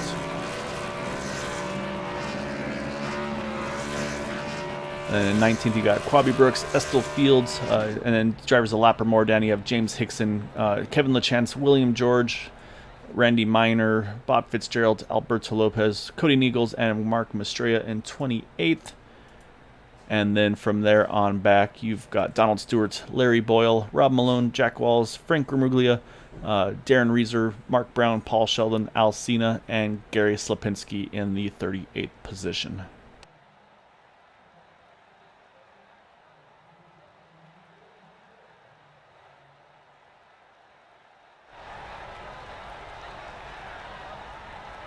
But with that, we've got some interviews to do.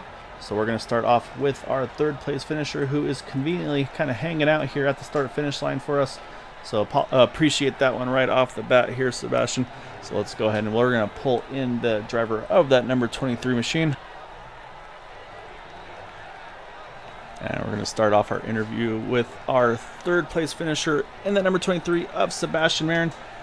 So I learned something new here tonight, Sebastian, and that was apparently there are no, you don't get to do the option of choose rule on the restart on inside or outside.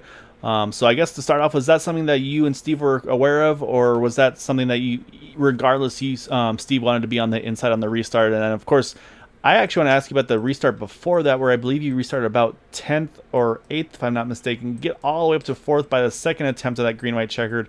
I mean, just take us through that, the second to last restart, and then, of course, that final one to get locked on with your teammate there at the end. Yeah, man, that second to last restart, I thought, to be honest, I was going to be out of it. You know, I had some great guys in front of me, like Estel, and had Everett behind. So, you know, we were going to try and make a march forward. And, of course, that big wreck happened, and I was fortunate enough that it kind of just opened. There was a gap, a perfect gap for me, and I didn't get a single scratch. And I found myself in 8th place, I believe. And then, obviously, the restart after that, I went 3rd, getting a few spots, and then another yellow. And yeah, on that final restart, yeah, we wish there was a choose rule thing. We were talking about that literally right before that last restart. But we had a plan. We kind of timed where he was going to go, and I was going to push the guy in front of me, and hopefully he would take the bait to go bottom, which he did. And that just got us hooked up perfectly in the outside lane. And once we get hooked up, we know we were gonna have a great chance of winning the race, which we did. Yeah, I mean, I say you guys were. I say once you got hooked on together, it was a really great teamwork. I say obviously I'm very familiar with what you guys can do on the Thursday side of things. I say get to see and experience it here tonight on the Sunday night side of things to kind of again covering for Max Speed TV. I say hopefully they'll get those internet issues resolved. Definitely, I'm sure a lot of their fans missing them tonight, but. I mean, yeah, just a great job by you guys. And like you said, you were kind of hoping they would take that bait, like you said, and it worked out perfectly. But at a few points there, I mean, it looked like it was going to be a potential one of those typical Talladega three-wide finishes there. We saw you, obviously, you and Steve working the middle side. We saw Joseph on the inside line.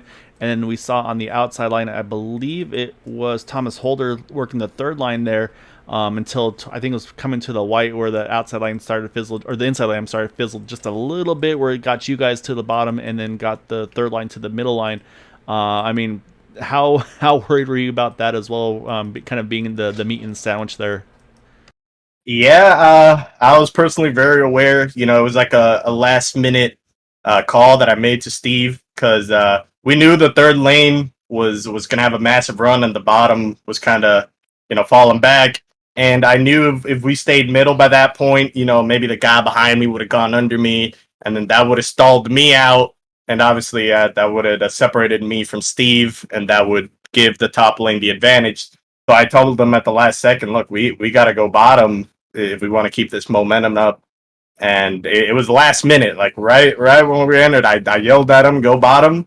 He did. He questioned it, but now that he's got the victory, he appreciates the call. So Yeah, say maybe he's gonna owe you some dinner tonight after that one. But just an awesome job tonight, Sebastian. It's like I said, just great recoveries for both yourself and Steve. I'll say obviously a lot of stuff happening tonight. So I think we probably saw one of the biggest wrecks as well. As they pretty much caught up the whole field in that one earlier on in the race as well. But just I mean, great way to stick with it. Great recovery to get up into that back into that top three again here tonight. And saying like I said, it seems like you've been pretty much the one to watch on the Thursday series. Let's say your teammates has got 3 wins now tonight over here on Sunday. So say it seems like each of you kind of have maybe the one that works a little bit better for you guys for the trucks versus the Xfinity cars.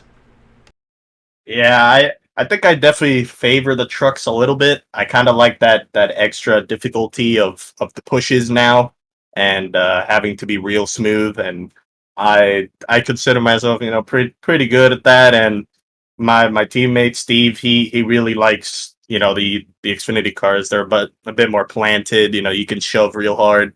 So yeah, definitely. He definitely likes these cars a bit better, and I definitely like the trucks a bit better. But I mean, overall, we're still having great seasons on both leagues. Yeah, so it's exactly right. So you guys are getting the results on both sides. So just yeah, again, hats off, a great result tonight for you in that third place tonight. So before we let you go, though, definitely want to give you the floor. Any thanks and shouts that I could give for that third place run tonight. Yeah, I want to thank Del Cup, Steve, Zach, who unfortunately couldn't make the race, my friend Vicente, who was in the race. I want to thank you guys for obviously, taking over for the issues for Max Beat TV. Appreciate it. And I want to thank all the people that are watching, and hopefully they enjoyed the show.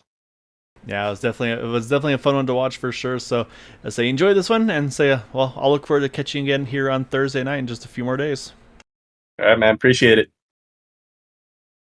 All right, that is our third place finisher in that number 23 of Sebastian Marin. Now we're going to jump over to our second place finisher in the number 93, and that is Thomas Holder there tonight. As he was getting great pushes at the end from that 24 of Everett Lane. As it was close. I mean, it was 9 thousandths of a second. As you were doing everything you could there. I mean, we saw you guys. You made that top line. You were working it really well there. And then to say when that inside line kind of fills it out, I just talked to Sebastian and said they made the call to drop to the inside. When you saw that move, did you and Ever make the call to drop to the middle, or what was the strategy there to make sure that you guys were in your best position to try to win this one? Yeah, we were running high there, going to stay in that high lane, trying to side draft it. They moved down low, so we knew we had to go with them there to have any chance. But real close race. I really enjoyed racing with those guys, and I had a great time there tonight. Yeah, I mean, there's a little bit of everything. Obviously, tonight I say we saw some green flag pit stops and saw, unfortunately, I say a couple of huge incidents. I say honestly, I can't keep track of who was in which ones and all that. Were you able to get through most of those unscathed, or at one point did you wind up having to use a fast repair yourself to keep that car, or to get that kind of that second chance, if you will, to get back after it? Yeah, actually, I had to use two fast repairs during the race, but I missed several of them. They were pretty good without any damage, and just basically survived and worked my way to the front there at the end, which is a place to be if you want any shot of trying to win. Yeah, you're exactly right. And of course, it definitely doesn't hurt to have someone like Everett Lane behind you, trying to push you all the way to the end. And say, like I said, you guys are right there with them. So, I mean, it was a great effort for sure tonight for you guys. So, before we let you go, though, sir, I definitely want to give you the floor to any thanks and shouts you'd like to give for that second place run tonight. Oh, most definitely all my teammates there, Lucky Dog Sim Racing guys, especially Everett. Me and him been racing together for a long time, and he's always there for me. I try to be for him. Michael Pegg, Darren, Frank.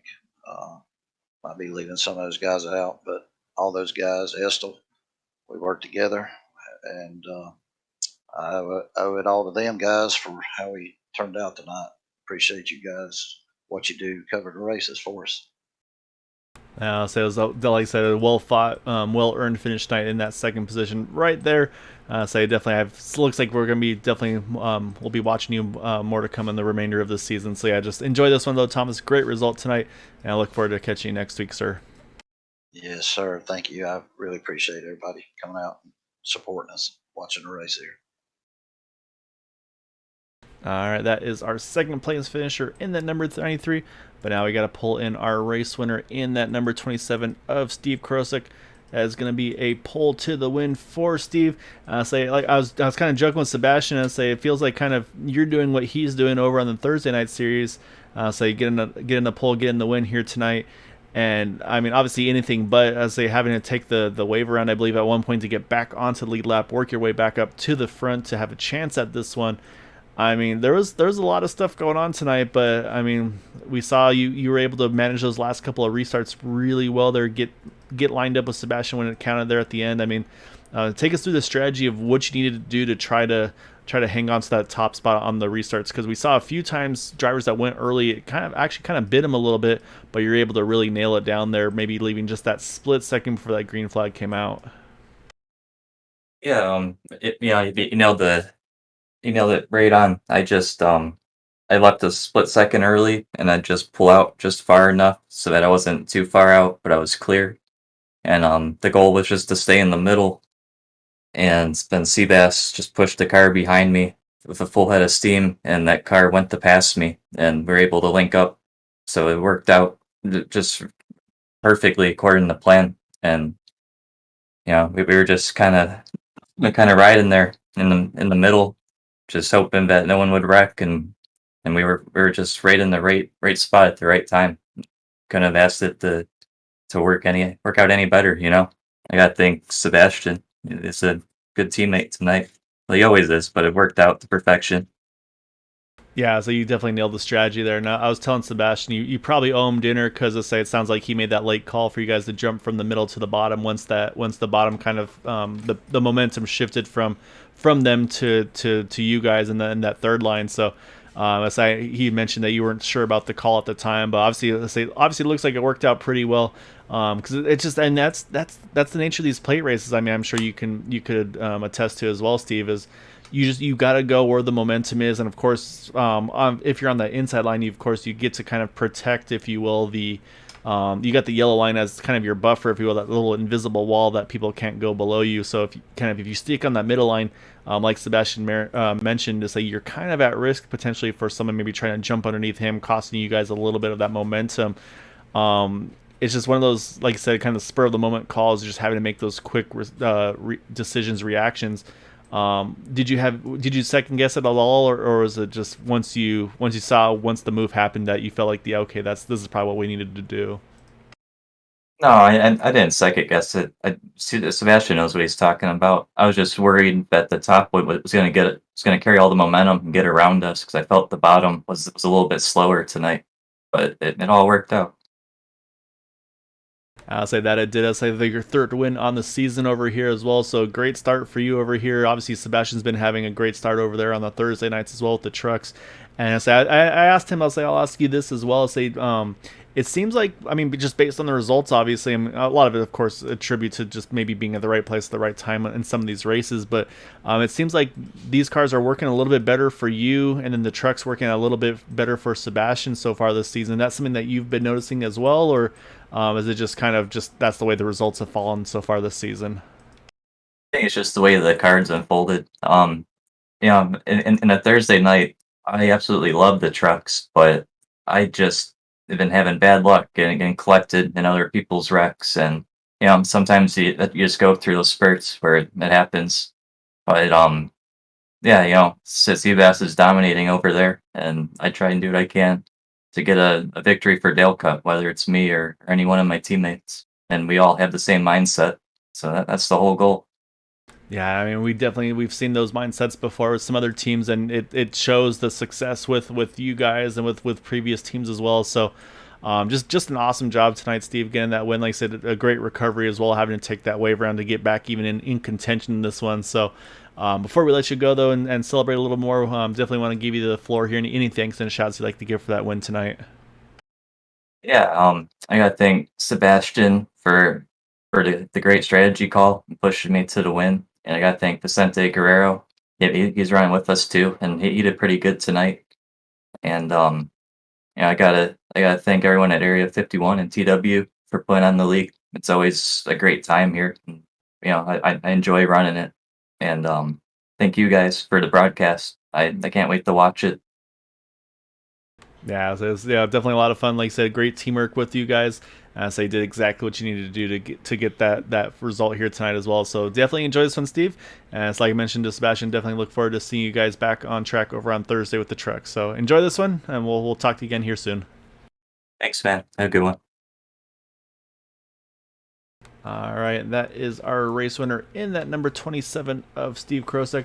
Like I said, a little bit of everything tonight. Let's say on the racing, on the incidents. I mean, I say took two green white checkers to get to the end, but in the end, it was that 27 car able to get the win here tonight with help from his teammate in that number 23, and we even saw that with the dueling burnouts, which we'll definitely be showing here on the way out here. So. Again, for those that stayed and watched and support us here over at Green White Checker TV, definitely appreciate you guys hopping over as well. Like I said, hopefully Max Speed TV gets their stuff, the internet stuff situated here, because I know definitely a lot of supporters of that channel as well. Like I said, it's been great to be able to partner with them, with Area 51, and of course TW Motorsports as well. So for those that are watching, hope you enjoyed it. Hope you've had a wonderful weekend. I say back to the grind for most, I'm sure, on Monday here coming up. So until then, I'll say tomorrow night, in theory, we'll be back again with Max Speed TV with the Next Gen series. I say it's been a very competitive series over there. And then, of course, here back at Area 51 with Green White Checker TV as well, with the Indy series on Tuesday with the Dark Horse partnership over there. So until then, hope you all have a wonderful evening and have a good night. And we'll see you again tomorrow night on Max Speed TV for the Next Gen, and Tuesday with Area 51 on Green White Checker TV. Until then, have a good night. Take care, everyone.